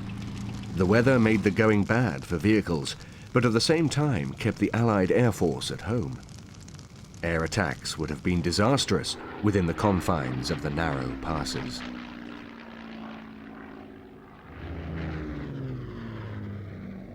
Rommel thought the Allies weakest at Kasserine and continued to focus the weight of his attacks there. Nebelwerfers were also deployed for the first time in Africa and proved very effective. By 1700 hours on 20th of February 1943, the Germans controlled the Kasserine Pass. Driving through the debris of the aftermath of the battles, Rommel was impressed with the Americans, who the Germans described as fantastically well equipped. One commented that we, the Germans, had a lot to learn organizationally. One particularly striking feature for Rommel was the standardization of vehicles and spare parts.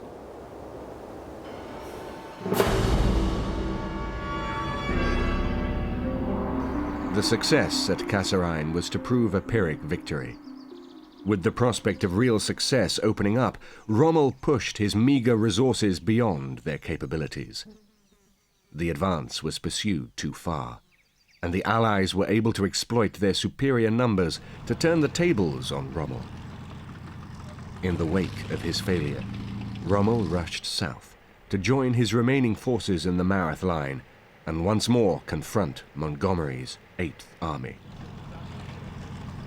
While both von Arnim and Rommel wished to mount some kind of offensive to disrupt and delay the Allied advance in Tunisia, the Kasserine battles were in fact characterized by muddle and indecision and confusion within the German High Command. With the rivalry between Arnim and Rommel, there was never the coordinated effort which might have turned these tactical successes into something much greater. This meant that von Arnim's battles around Sabaitla, while tactically very impressive and causing a panic amongst the Americans initially, were quite easily held due to their piecemeal commitment of German armour. And when Rommel mounted his attack on the Kasserine Pass in February 1943, again, due to the dispersal of his armoured spearheads, the veterans of the Afrika Korps and the newly arrived 10th Panzer Division were unable to convert tactical success into operational victory. And when his last attack began to peter out on the 18th of February, it really was Rommel's last glimpse of glory in North Africa. The Marth line lay 80 miles inside the frontier of Tunisia, between the sea and the Matmata hills. It was overrated as a defensive line. The original defences were a line of antiquated blockhouses built by the French, of little use in modern warfare except for sheltering from artillery fire. The French had hoped that the salt marshes and steep wadis to the south would prevent the position being outflanked.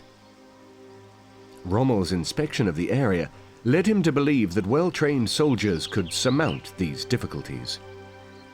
The British forces' advance proved him correct. This is Rommel's command position, from which he commanded his last action in the Desert War, the unsuccessful German assault on the British forces opposite the Marth defences. This time, it was the German tanks which were smashed by British anti-tank guns. After the German defeat at Marth, the German-Italian forces concentrated in Tunisia and were being threatened from the north and west, and British 8th Army from the east. To the north, the sea, controlled by the Allies. To the south, the Sahara Desert. By the 13th of May 1943, all was lost. 230,000 German and Italian soldiers were captured. Only 700 escaped to fight another day.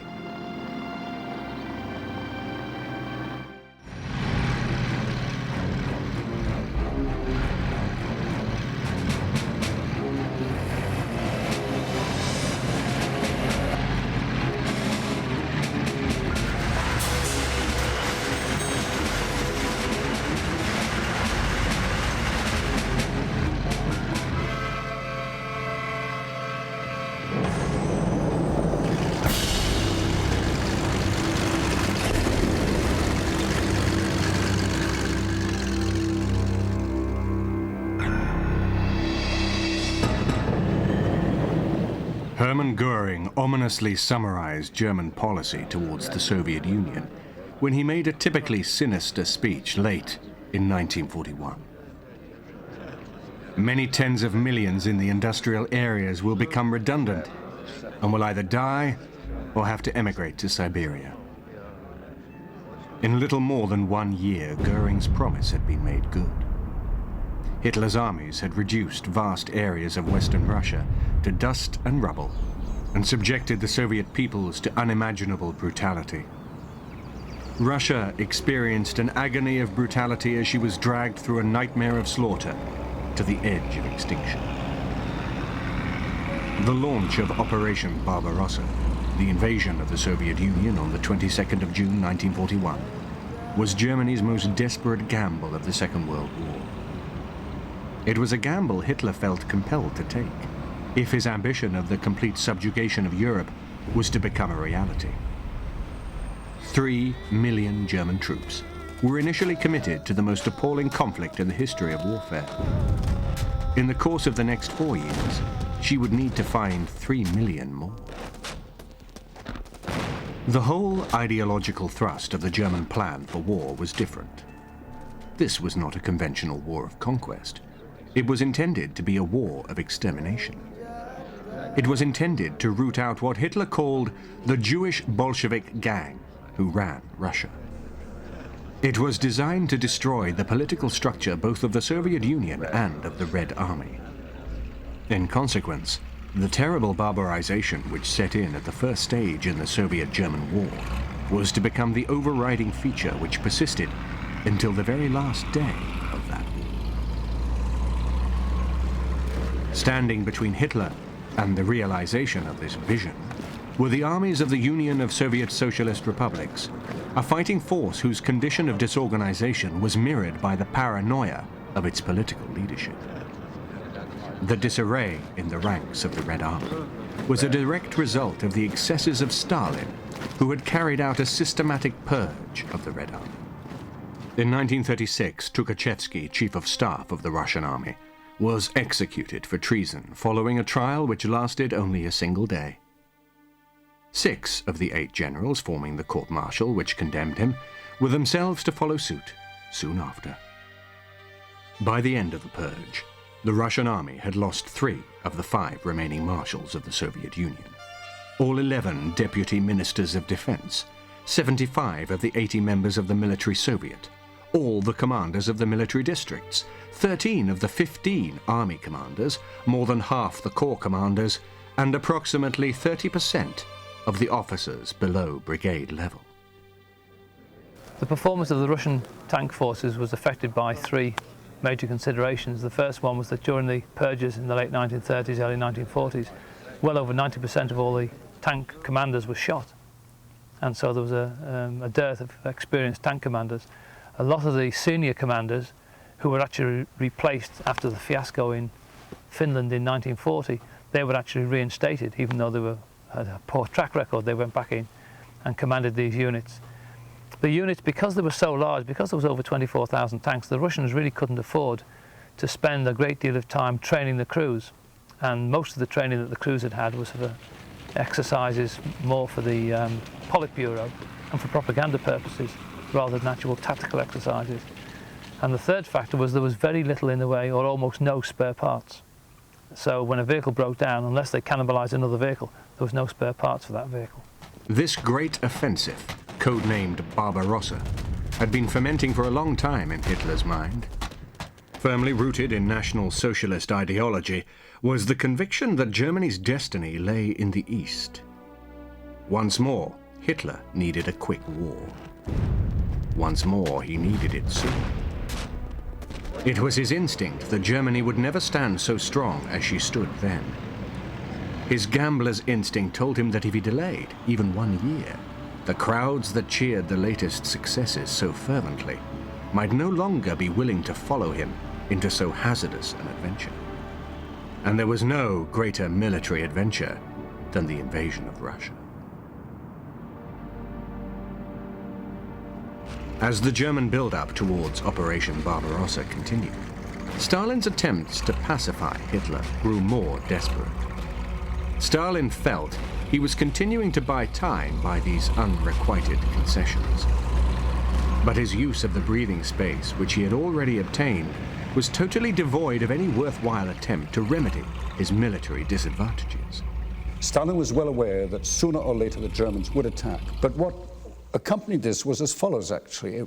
There was also the assumption, very deftly introduced by the Germans, that in fact, before this attack, there could well be negotiations. There might even be, and the Russians now have disclosed this, there might even have been a personal meeting between Hitler and Stalin.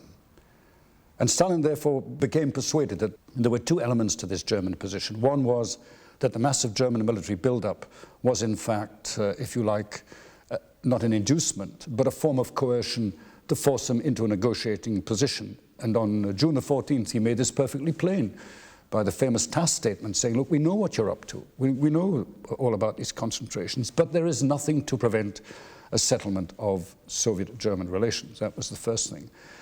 The second thing was a certain element of self-deception on Stalin's side, to the effect that, one, he strongly believed that Hitler would never embark on a two-front war. And the second thing was, again, Stalin's great concern that although the Soviet General Staff, Zhukov and Vasilievsky and others, and particularly Timoshenko, were urging Stalin to mobilize, Stalin argued actually, and he shouted at Timoshenko, what do you want, a war? Because the act of mobilization, full formal mobilization, essentially would trigger war. Indeed, even on the morning of the 22nd of June 1941, when the German army is advancing, he's still partly persuaded of what he thought was a provocatia. He even imagined it was some breakaway German generals who were trying it on, as it were. This wasn't the real thing. So that the explanation of Soviet unreadiness is much more complex than the fact that, yes, they knew about it, B, they did nothing about it. And it was certainly plain from Stalin's statements that he did expect a war, which he hoped through his diplomacy and his general political initiatives to postpone to 1942. The reality of it was that Hitler meant every word he said. He would attack on the 22nd of June 41, and he did attack. By June 1941, with a German attack imminent, the Western Special Military District on which the blow would fall was nothing short of a shambles. Many divisions were between 6,000 to 7,000 men short of wartime establishment. Levies of experienced personnel had been hived off to build new tank and aviation units. Only one of 6 mechanized corps had received their full complement of equipment. 3 of the 4 motorized divisions had no tanks, and 4 out of every 5 vehicles in the tank fleets were obsolete. 4 of the corps had only 1/4 of their designated motor vehicles, and in another 4, 1 in 3 motor vehicles needed repairs. Although the two opposing forces had amassed vast amounts of weaponry along their common borders, the Soviet Red Army and the German Wehrmacht were anything but equal adversaries. Russian armored warfare was inhibited by Stalin's disenchantment with tank divisions, which had led him in the 30s to utilize his armor only in the support of infantry formations. After witnessing German successes on the Western Front in 1940, Stalin changed his mind. But the reorganization of Russian armor was not completed before the launch of Barbarossa. Even though Russian tanks outnumbered German 2-to-1 at the front and 6-to-1 overall, tactical ineffectiveness, obsolete models, and widespread disrepair tipped the advantage overwhelmingly in favor of Germany during the first stages of the conflict. In the western part of Russia, the Red Army consisted of about 5 million men. The tank strength of the Red Army on the 21st of June 1941 was 23,108, of which possibly 8,000 were battle-ready and in good condition. Typical of the Russian tank forces in the early part of the war was the T-26. Well, the T-26 was built under license from a design that was originally created by Vickers Armstrong in about 1928, so it was a British tank. You can always tell it was a good tank because the British Army never ordered it. It was purely a commercial offering, and the Russians took to it in a big way. and they got a license. It was all done above board, and then put a much better gun in it than the British had done. They had a 45mm anti-tank weapon, which is actually quite effective against contemporary tanks. So from that point of view, it was an excellent little vehicle. It was reliable, but it was very, very rough. The actual suspension, the wheels and tracks that it runs on, gave people a very hard ride. And of course, like all tanks of the pre-war period, it's of bolted construction, so it's weak when it comes to defending itself against incoming rounds. But generally speaking, for its day, an excellent little tank. Just on a historical note, what makes this tank interesting is that it was captured from the Russian army by the Finns during the Winter War. They did some minor modifications, used it for a while in their army, and then latterly they buried all these tanks in their defensive regions, particularly what was known as the Mannerheim line, and the tank was buried, so when its turret was showing, it became part of the fixed defences. Back in the sort of 70s and 80s, they started digging up the Mannerheim line, suddenly produced all these tanks, and we were able to do an exchange with them to get it for the Tank Museum, which is great, because it means we have a representative example, not only of a pre-war Russian tank, which is quite something to have, but also something which derived originally from a British design, and we have the British design from which it came also in the museum. So historically it's interesting. I should point out, of course, that the swastika on the turret has absolutely nothing to do with the Nazis. It is a Finnish symbol, one of the runic symbols that they employed. So in this case, there's no Nazi association at all. On the German side, the field strength was roughly about 3.5 million men. With the addition of the German allies, the Finns, the Slovaks and the Hungarians, the figure rises to nearly 4 million. In infantry, the Germans were therefore outnumbered by 1 million men at the outset. In terms of armour, the discrepancies were even larger. The Germans were able to employ something like 3,300 tanks to face the Russian 8,000. But numbers don't tell the whole story. In the case of Barbarossa, numbers are extremely misleading. Considering the operational readiness of the armies, the Wehrmacht was clearly superior. It was also battle-hardened, experienced, and it was well prepared and briefed for its task. By comparison, the Red Army suffered severe problems of manning, organization, training, logistics, supply. Even more importantly, the Germans were operating according to a carefully conceived master plan. The Red Army was in an extraordinary position. There was no recognizable military plan. The Red Army could neither defend nor attack. Many of its tanks were not suitable for the demands of World War II. The tank army, by 1936, was probably the biggest in the world. They not only had these little fellas, they had a series of tanks known as the BT series, which had been derived from the American Christie machine, some of the fastest tanks on Earth. And this massive army of tanks, wiped out largely in the initial stages of Barbarossa, meant that the Russians had to rethink their designs and start again.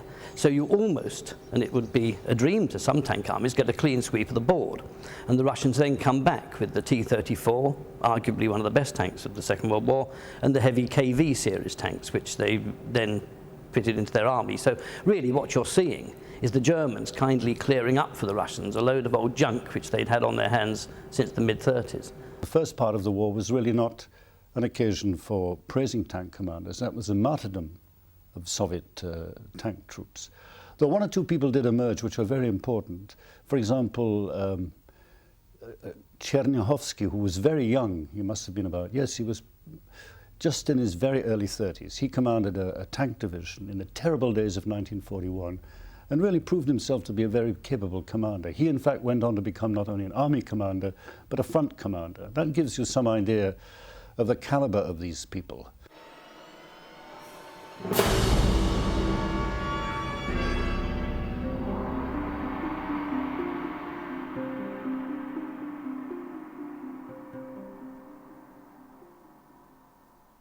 The awesome German armies, which the 170 understrength divisions of the Russian troops faced, were divided into 3 large groups. These consisted of 148 fully manned and equipped divisions. The German armor was grouped into 19 Panzer and 15 Panzer Grenadier divisions. The Army Group South was commanded by Field Marshal Gerd von Rundstedt, and was charged with seizing Kiev and taking control of the Ukraine as far as the river Dnieper. Field Marshal von Bock's Army Group Center was to strike towards Smolensk. Army Group North under Field Marshal von Lieb was to attack through the Baltic states and seize Leningrad. Army Group Center was a larger formation than the forces which comprised the other two army groups. It had 50 German divisions as opposed to 39 in Army Group South and only 29 in Army Group North. It could deploy 910 aircraft as opposed to 684 Army Group South and 434 Army Group North. The two panzer groups under von Bock's control in Army Group Center also claimed the lion's share of the tanks which were allocated to the Great Attack. Some 1,700 machines were available to von Bock, as opposed to 1,000 for von Rundstedt with Army Group South and 650 in Army Group Center with von Lieb. The three German army groups were supplemented by 500,000 Finnish troops, advancing from their homeland in 14 divisions, and 150,000 Romanians attacking along the Black Sea towards Odessa. These forces, together with the Luftwaffe, which had devoted 80% of its operational strength, 2,770 aircraft, to the build-up of Barbarossa, fielded over 3,350 tanks, over 7,000 artillery pieces, 60,000 motor vehicles, and 625,000 horses. The Russian army still clung to its peacetime structure. Should war occur, then each military district would be transformed into army groupings, similar in structure to the Germans, which mirrored the German intentions. The North Soviet front was to repel advances through the Baltic states and defend Leningrad from Finnish attack. The Northwest, West and Southwest fronts would engage the three main German army groups, and the Southern front would deal with any advance towards Odessa. Behind these similarities, the contrast between the warring nations could not have been greater. While Germany boasted one of the finest industrial infrastructures in the world, Russia had still not completed her industrial revolution. Stalin had declared in 1931 that one feature of old Russia was the continual beatings that she suffered for falling behind, for her backwardness, for military backwardness, for agricultural backwardness. We are 50 or 100 years behind the advanced countries. We must make good this distance in 10 years. Either we do it, or they crush us. Ironically, the enemy, which might now attempt to crush the Soviet Union, was to rely heavily on tanks which the Russians had helped to develop. Between 1926 and 1933, the Red Army and the Reichswehr collaborated in secret on the development of weapons, on the development of tactics, on the development, by the way, of chemical weapons. The Russians were very interested in German ideas, and the Germans were very interested in Russian ideas, obviously. And there was certainly a form of exchange there. By the way, many Russians today say that what really happened was early German successes were actually based on Soviet theory. Well, that's a little bit of national pride being thrown in. Undoubtedly, both sides were interested in the potentialities of the tank. That's very true. And the second thing they were interested in was the relationship between air-ground cooperation between the tank and the dive bomber. Yes, that was true. But I don't think that's a justification for arguing that the Blitzkrieg and Soviet operations in depth are the same, because they're not. They're really not. Partly in the way in which they are practiced, they are different, and partly the manner in which what objectives they set themselves are also different as well. By the early 30s, 10 prototype tanks had been designed and built in secret. The initial development of what would become the most technically accomplished and cost-effective tank program ever seen took place at the German-Soviet tank school at Kazan in Russia.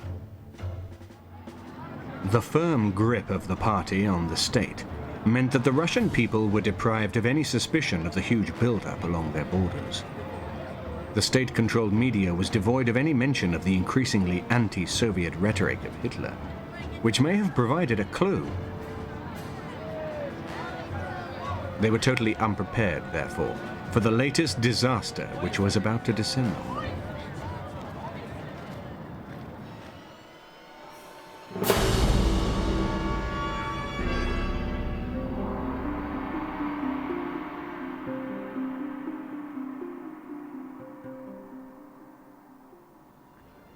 At last, at 0400, on the 22nd of June 1941, the code word Dortmund crackled down the wires, and the maelstrom that was Barbarossa finally erupted. The German armies of the Blitzkrieg sliced through the Russian forces on every front. Faced by the results of his intransigent refusal to act, Stalin panicked. While his army headquarters desperately tried to piece together the most rudimentary picture of what was happening, he ordered an immediate counteroffensive on all fronts. As the first reports of the devastation his own command had helped to create filtered through, he was shattered. All that Lenin created we have lost forever, he declared. He finally retreated to his Dachau, not to emerge until the 3rd of July. But what really stunned the Red Army commanders was that the massive German assault proceeded without any artillery support. It simply sliced through. The Red Army Command had expected that there would be meeting engagements and opening actions that would develop over a period of days. Next would come a large series of complex frontier engagements, and then the real war would begin. What actually happened was that in 48 hours, in Army Group North, German panzer columns were approaching Riga. At the beginning of the war, Soviet tank training was terrible. It was awful. The tank drivers had very little experience, probably maybe 2-3 hours on it, if they had that, by the way.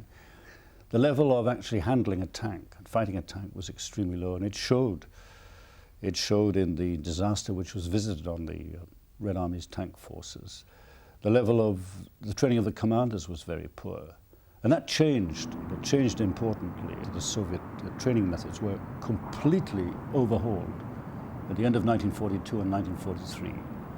It was no good just pushing people in tanks and saying, get on with it, do this. They realized that for the tank force they had and what the tank force had to do, you really need highly trained crews. In the opening days of the campaign, the two panzer groups of Army Group Center, under Hoth and Guderian, completed the encirclement of a huge hall of confused and virtually leaderless Russians near Bialystok, then surged onwards towards Minsk. This refined blitzkrieg technique of the Germans, and the use of their armor in that respect, came as an extraordinary and totally disorganizing surprise, even to the senior Russian commanders. Within 48 hours, General Staff reports made it perfectly plain they had lost control of the situation. They were in complete chaos, and many didn't know where their troops were or what was happening. They certainly didn't have accurate reports of German movements, and they were not quite sure where the German thrusts were aimed at. All that they did know was to the south. Army Group South was being slightly delayed, but in the northwest and in the west, there was total collapse. In consequence, Stalin operated his usual practice. He took out the front commanders and shot them. At the front, the rapier thrusts of the German panzer divisions were skewering through the chaotic Russian defenses. The panzer groups created deadly breaches in the Soviet line, slicing the Red Army forces into isolated segments. The supporting German divisions then moved forward in encircling advances which surrounded these pockets of defenders. The ferocity and effectiveness of the panzer attacks was so great that some of the pockets were gigantic. Groups of up to 15 Russian divisions were surrounded and mercilessly pummeled into surrender. The encirclement of Minsk by the right flank of Army Group North and the left flank of Army Group Center yielded 300,000 prisoners, 2,500 tanks, 1,400 artillery pieces. 32 of the 43 Russian divisions were emasculated within a week, and the road to Moscow penetrated to a depth of 300 kilometers. The remainder of Army Group North scythed into the Baltic states, capturing Riga, the Latvian capital. Only in the south were the German forces limited to shallow advances towards Lwów and Rounno. On the ground, chaos reigned. The Luftwaffe were pulverizing the road and rail links behind the Russian lines. Many officers were not even bothering to use code in their desperate pleas for instructions from their headquarters. Struggling masses of uncoordinated troops were being slaughtered by the German troops as they attempted to obey Stalin's orders to counterattack. Others were being machine-gunned by their own military police for fleeing from positions which were worse than hopeless. The reality was that the Soviet forces were left leaderless. They had no orders. Sometimes they had guns but no ammunition. Sometimes they had tanks but no fuel, or they had tanks which broke down with no prospect of repair. Or they simply had orders which were contradictory. The usual situation was that if in doubt, Red Army commanders would simply order, advance. Many of the Red Army divisions simply broke up and formed very large pockets of Red Army troops. For example, within a matter of 4 or 5 days, the Wehrmacht, the German army in the east, had managed to encircle 350,000 Red Army soldiers, the first of what was to prove a number of huge encirclements. By the 3rd of July, the battle for the frontier was over. The German armies had advanced along a line from the river Dwina in the north to the Dnieper in the south. General Halder, chief of German General Staff, declared that the war against the Soviet Union had taken only 14 days to win. But the German intelligence had totally underestimated the reserves which Russia could command. The Red Army had a great number of men, but the equipment that it used tended to be outdated and obsolete. This was particularly with regard to tanks and aircraft. In terms of signals equipment, the Red Army's position on the Western Front was quite appalling. It simply did not have the communications equipment to enable it to fight the fast-moving battles the German army specialized in.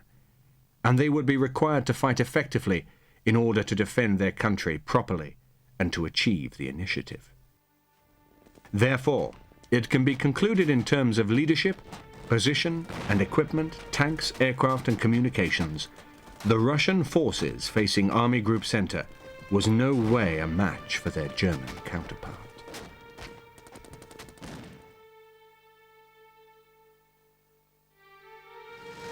The invasion forces scythed through hopelessly disorganized opposition and moved rapidly onwards.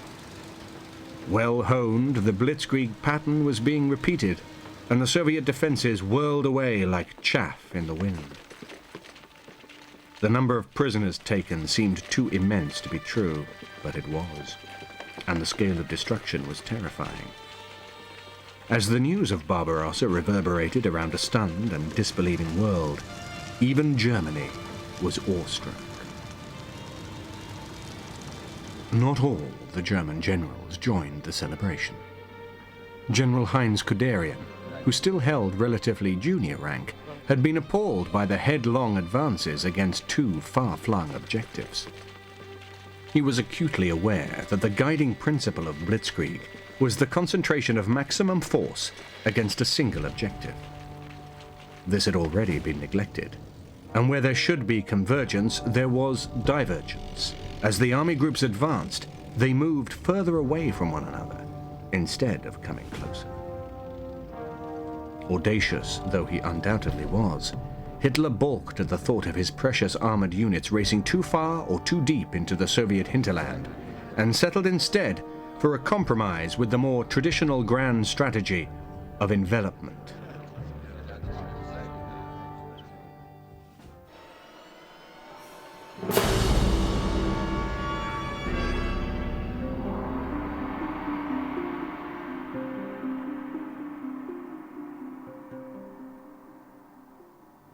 By the end of June, Guderian and Hoth's tanks had joined near Minsk to complete a huge encirclement, and by mid-August, Army Group North was approaching Leningrad.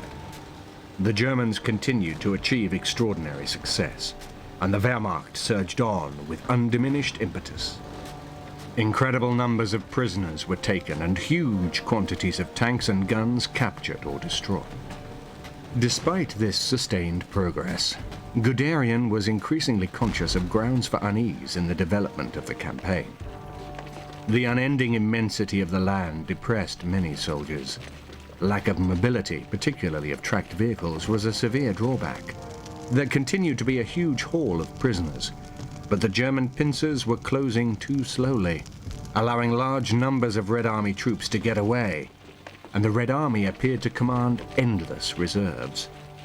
Most roads were of dirt, which, with the sudden rains turning quickly to mud, halted entire columns. Meanwhile, Hitler was vacillating. Having failed to annihilate the Red Army, his interest turned towards securing the economic prize of the Ukrainian oil wells. To Guderian's dismay, he was diverted from his plan to drive hard and fast for Moscow. The capture of the Russian capital would have been a profound psychological shock for the Soviets. Instead, Guderian was ordered south to the Ukraine to link up with Hoth. His division still performed outstandingly, helping to take well over 500,000 prisoners and nearly 1,000 tanks. But the crucial moment of the campaign had already passed. The Germans were confronted with another and equally unpleasant surprise at this time. The first Russian T-34 tanks appeared during the Battle of Vyazma. At Varaya, the Russian tanks simply drove straight through the 7th Infantry Division onto the artillery positions and literally ran over the guns. The effect on the infantrymen's morale was devastating. This marked the beginning of what came to be called the Tank Terror. We've come here to Norfolk, to the Muckleborough collection, to have a look at this, the T-34. In many respects, this is the vehicle that actually won the Second World War. They were manufactured in such quantity that they swamped the German forces, and they really had no answer to the sheer numbers of T-34s which appeared on the battlefield. There were something like 50,000 of these that were manufactured during the war period. It's by no means a beautifully finished machine, but it was solid and it was very, very workmanlike. When you consider that there were only something like 1,700 Tigers which were manufactured, they had to face 50,000 of these, and on the Allied side, 50,000 Shermans allied to all the British types. So you can appreciate that it didn't have to be the best tank in the world, but in many respects it was a very, very solid performer. It was made with the Russian conditions in mind. It had wide tracks, it had the simple suspension based on the Christie model, and this tank really had everything that was needed to allow it to be mass-produced in the Russian economy in the kind of numbers that arrived just in time.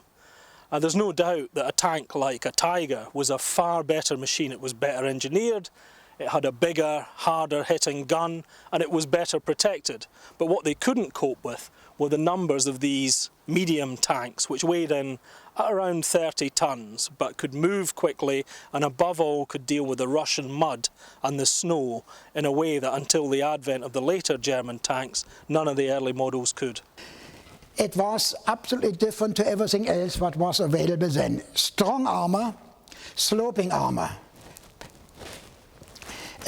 Machine guns fitted, one here for the radio operator to fire from, another coaxial one to be fired out of that hole, and that this other hole is for the gun layer to look through and lay the gun.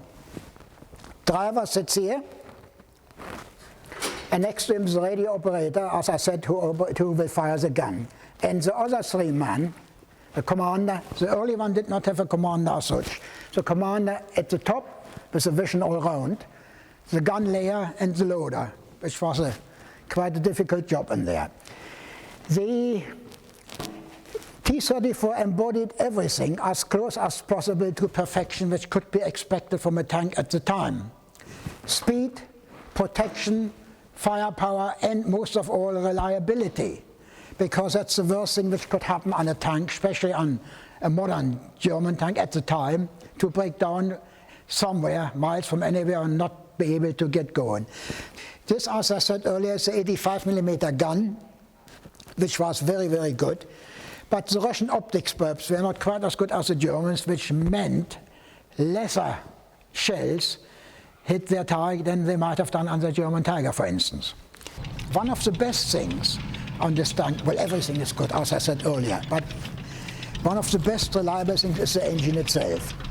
Now, this tank was made in 1943, but the engine hasn't changed very much to this very day. Actually, the very same engine with a slightly higher power output is put in the T-55. The very same engine develops about 30 or 40 more horsepower, that's all. Designed in the very early 40s and still up to date. If you look closely on this edge, you see how rough the manufacture of the tank was. I mean, it's unbelievable. Here, the hole didn't quite line up, so with a burner they cut the hole a bit bigger, you see. But they turned out 45,000 of these things, you see. They knew very well it hasn't got a long life expectancy, so a little bit rough edge or thereabouts didn't matter. The enormous turret, if you take a look at that, it's very heavy. You wouldn't think anybody could move it. But let me tell you, if that tank gets a direct hit, a armor-penetrating shell inside, and sets off its own ammunition by it, the whole turret, as it is, will be blown sky high and sail through the air 10 or 12 yards. That's the force of an exploding tank. Its own ammunition and its own petrol, diesel, what have you. In 1941, the T-34 was impervious to the infantry's anti-tank weapons. At that time, the German infantry was equipped only with 37mm and 50mm anti-tank guns, but they had no effect on the T-34. A gun of at least 75mm caliber was needed, but it first had to be designed and built. In the meantime, only 88mm anti-aircraft guns could be relied upon, and those were hurriedly pressed into the anti-tank role. Still, Russia was not defeated. By the end of August, 5,300,000 men had been mobilized. Stalin had emerged from his isolation to broadcast a message of patriotism and resistance to the nation. For once, the Russian people were told the truth. Stalin now took direct control of the Red Army.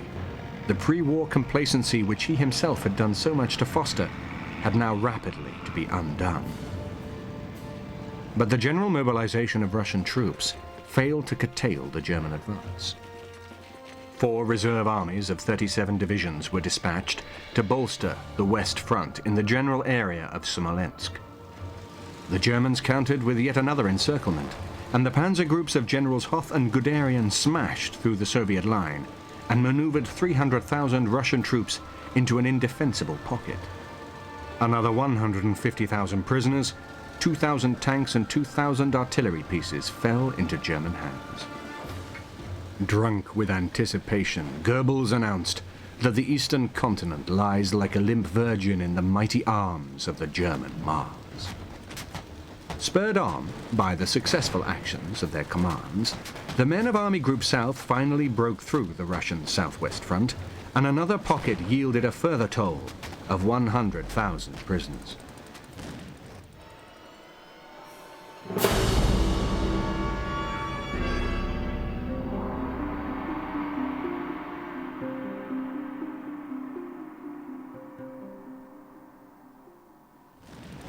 At the outbreak of war in the East, the backbone of the Panzer Corps was the Panzer Mark IV. Designed by Krupp and weighing 17.3 tons, the Panzer Kampfwagen IV carried a crew of 5 at a maximum speed of 18.5 miles an hour. Its armor varied in thickness from 8 to 30 centimeters, and it was armed with a 75mm turret gun and 2 machine guns. Supported by the lighter Mark III, which was similar in size and appearance, the Mark IV swept all before it until the Russian T-34 tank made its appearance in numbers. Despite the confusion which surrounded her armed forces, the Red Army had tried in 1940 and 1941 to bring in 2 new tanks. The T-34, which had been successfully tested in 1939, and the heavier KV-1 tank. But so far they only produced about 1,000 of each. The T-34s and KV-1s were distributed in very small packets on a battlefront about 2,000 miles long. Nonetheless, when they did meet German armor, it did come as an enormous shock the first time that the Germans encountered them, particularly the T-34. The superior quality of the T-34's armor mobility, speed, and gunpowder was something they simply hadn't suspected. Guderian himself ran into a T-34 ambush in November 1941, and his force was almost completely destroyed. Guderian was pushing forward to Moscow and had swung round from the south and was approaching Tula. And for the first time he was met not by one or two T-34 tanks, but a perfectly organized, competently commanded Soviet tank brigade, commanded by a man called Katukov. And this is where the Germans really learned what the T-34 could do. And the alarm bells rang throughout Germany, and for the first time one began to see how these tank forces could be handled. But it wasn't just the quality of the tanks which counted. It was the capability of the Panzer commanders to control their armor that was essential. They had excellent command control facilities, and also at that time they had very good support and logistical facilities. So that although German Mark II and Mark IIIs might run up against a huge KV-1, the big heavy tank, such was the haphazard and untrained manner in which the Russians handled their armor that the Germans soon learned to defeat them, even with inferior armor. But there were a few hard lessons to be learnt first. One of these was the emergence of the KV-1. After a month of victorious progress, the German High Command were disconcerted by the rapidity of their own advance. Their armies were now fighting on a front 1,000 miles wide. The Stukas could no longer deliver the concerted hammer blows which had punched the holes in the Russian lines, which the Panzers had so mercilessly exploited. The lengthening supply lines were also affecting the German ground forces. Tank commanders, hundreds of miles from their Polish depots, nevertheless pressed for the final thrust towards Moscow. They argued that only the continuation of the offensive would prevent the Russians from organizing a fresh line of resistance. While many of Hitler's generals disagreed that such an attack should be launched immediately, they were almost unanimous in recommending that Moscow should become the primary objective of the next phase of the war. Hitler, on the other hand, was worried about the possibility of the gaps between the panzer divisions and the main armies being exploited by Russian reinforcements. Hitler had never been fully convinced of the importance of Moscow and continued to regard it as a secondary objective. The debate stretched out until mid-August. A vital month of summer weather was wasted. The Russians had the breathing space to throw reserve divisions into the gaps in their defenses. Barely trained, poorly equipped, some in the battered remnants of their civilian clothing, their stubborn ferocity meant that they were still a force to be reckoned with. A rapid campaign to crush Russia, which should have been over by August, had not achieved its objectives. The German High Command had to think again, and the first thing that they had to think about was logistics and supplies. No great preparation had been made for a winter campaign in Russia. Neither were their tanks equipped for the job in hand. Eventually, the objections of the generals were overruled, and not one but two major objectives were prioritized by Hitler, who demanded the simultaneous capture of Moscow and the fall of the Ukraine. He decided that the General Heinz Guderian and his 2nd Panzer Group should be diverted south to assist the German army group fighting there, instead of concentrating on the final drive towards Moscow. With hindsight, it was to prove a disastrous intervention, although at the time Hitler appeared to have been vindicated. As seen here, in the newsreels of the time, Guderian and his tanks were able to penetrate deep into Soviet territory. They were to contribute to the huge victory when they combined with the panzer forces of Army Group South, under von Kleist, to produce a stunning encirclement which produced a vast haul of prisoners. This footage shows the link-up between the tanks of Guderian, with the white G, and von Kleist, whose vehicles are marked with the white K. It was not just in the ranks of the German army that strategic errors were being made, as the Russians too made some costly blunders. The giant pincer movement involving half of Army Group Center and the left flank of Army Group South began to close its jaws on a huge pocket of Russian forces to the rear of Kiev. Field Marshal Zhukov the Soviet Chief of Staff, pleaded with Stalin for a strategic withdrawal of the troops defending the city. He was dismissed from his post. Marshal Timoshenko, the newly appointed Southwest commander, arrived just in time to see the trapped Soviet divisions march into captivity. With the help of Panzer Group 2 from Army Group Center, von Kleist's Panzer Group 1 was able to complete the encirclement of a further huge pocket of dazed Russian prisoners outside Kiev. This time, a staggering 650,000 men marched into captivity.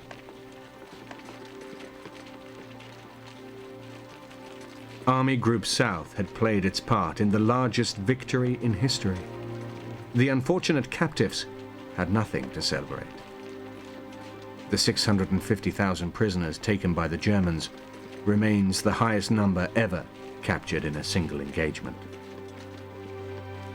The battle for the Ukraine now centered on the Crimean Peninsula, where the right flank of Army Group South pressed the Soviet 51st Army back towards Sebastopol. While half of the German Group Center were engaged in subduing the Ukraine, Marshal Zhukov, transferred to the reserve forces behind West Front, seized the opportunity to attack the German Fourth Army. Occupying a salient near Smolensk, the Germans were now themselves vulnerable to encirclement. The German Fourth Army were thrown back 12 kilometers, but without sufficient tanks and aircraft, Zhukov failed to tighten the noose he had made. However, in terms of morale, Zhukov's counterthrust was highly significant. His action was the first substantial Soviet counterattack of the war.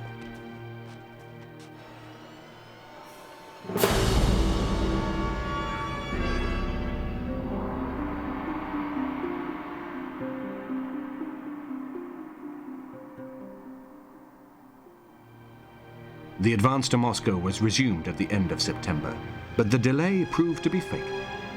Fuel and supplies were delivered through a system that had become frequently inefficient, if not corrupt, and the lines of communication were enormously overextended. Shortages of every kind impaired the fighting ability of the frontline forces.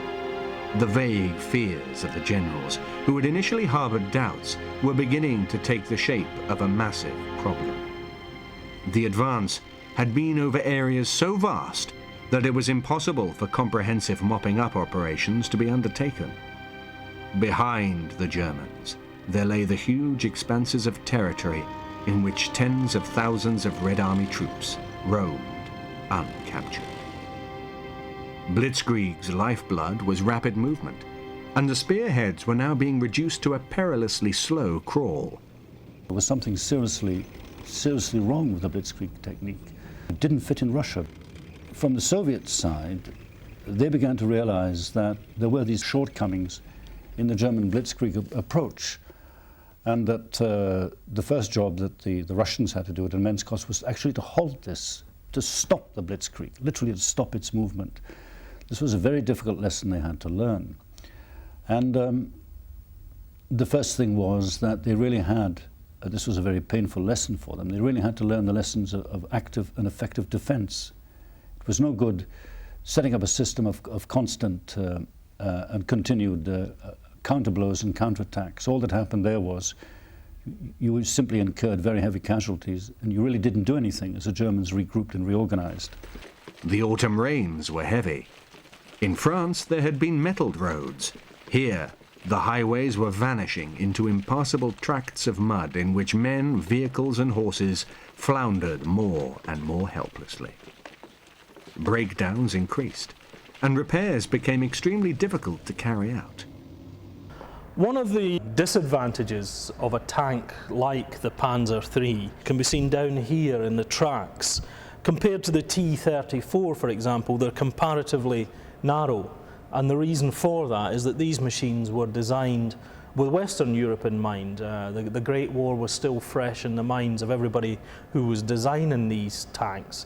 And as a consequence, no one had really given serious consideration to the possibility that they might have to operate in Russia.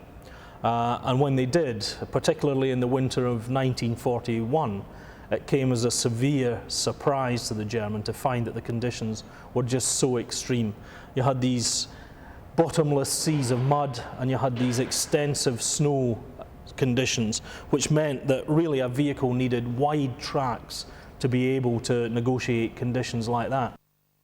Guderian had started Barbarossa with 600 tanks. By the middle of November, he was left with just 50 that were operational. By the end of October, Army Group South held a line which ran from approximately Kharkov in the north to the Black Sea in the south. The limit of the advance in that first year of the war proved to be the city of Rostov-on-Don. The forces of Army Group South, with their supply lines massively overstretched and the troops exhausted, could at present do no more for Adolf Hitler. It was not enough for the Führer. During the bitter winter of 1941, fierce Russian counterattacks began to push the German forces backwards. Rundstedt, for the first time in the campaign, asked for permission to withdraw. Hitler refused, and Rundstedt resigned. But it made no difference on the ground. The withdrawal from Rostov had to be carried out as a matter of military necessity. The situation was just too difficult, and the German forces withdrew in good order 40 miles west of Rostov. It was the first retreat of the war in the south.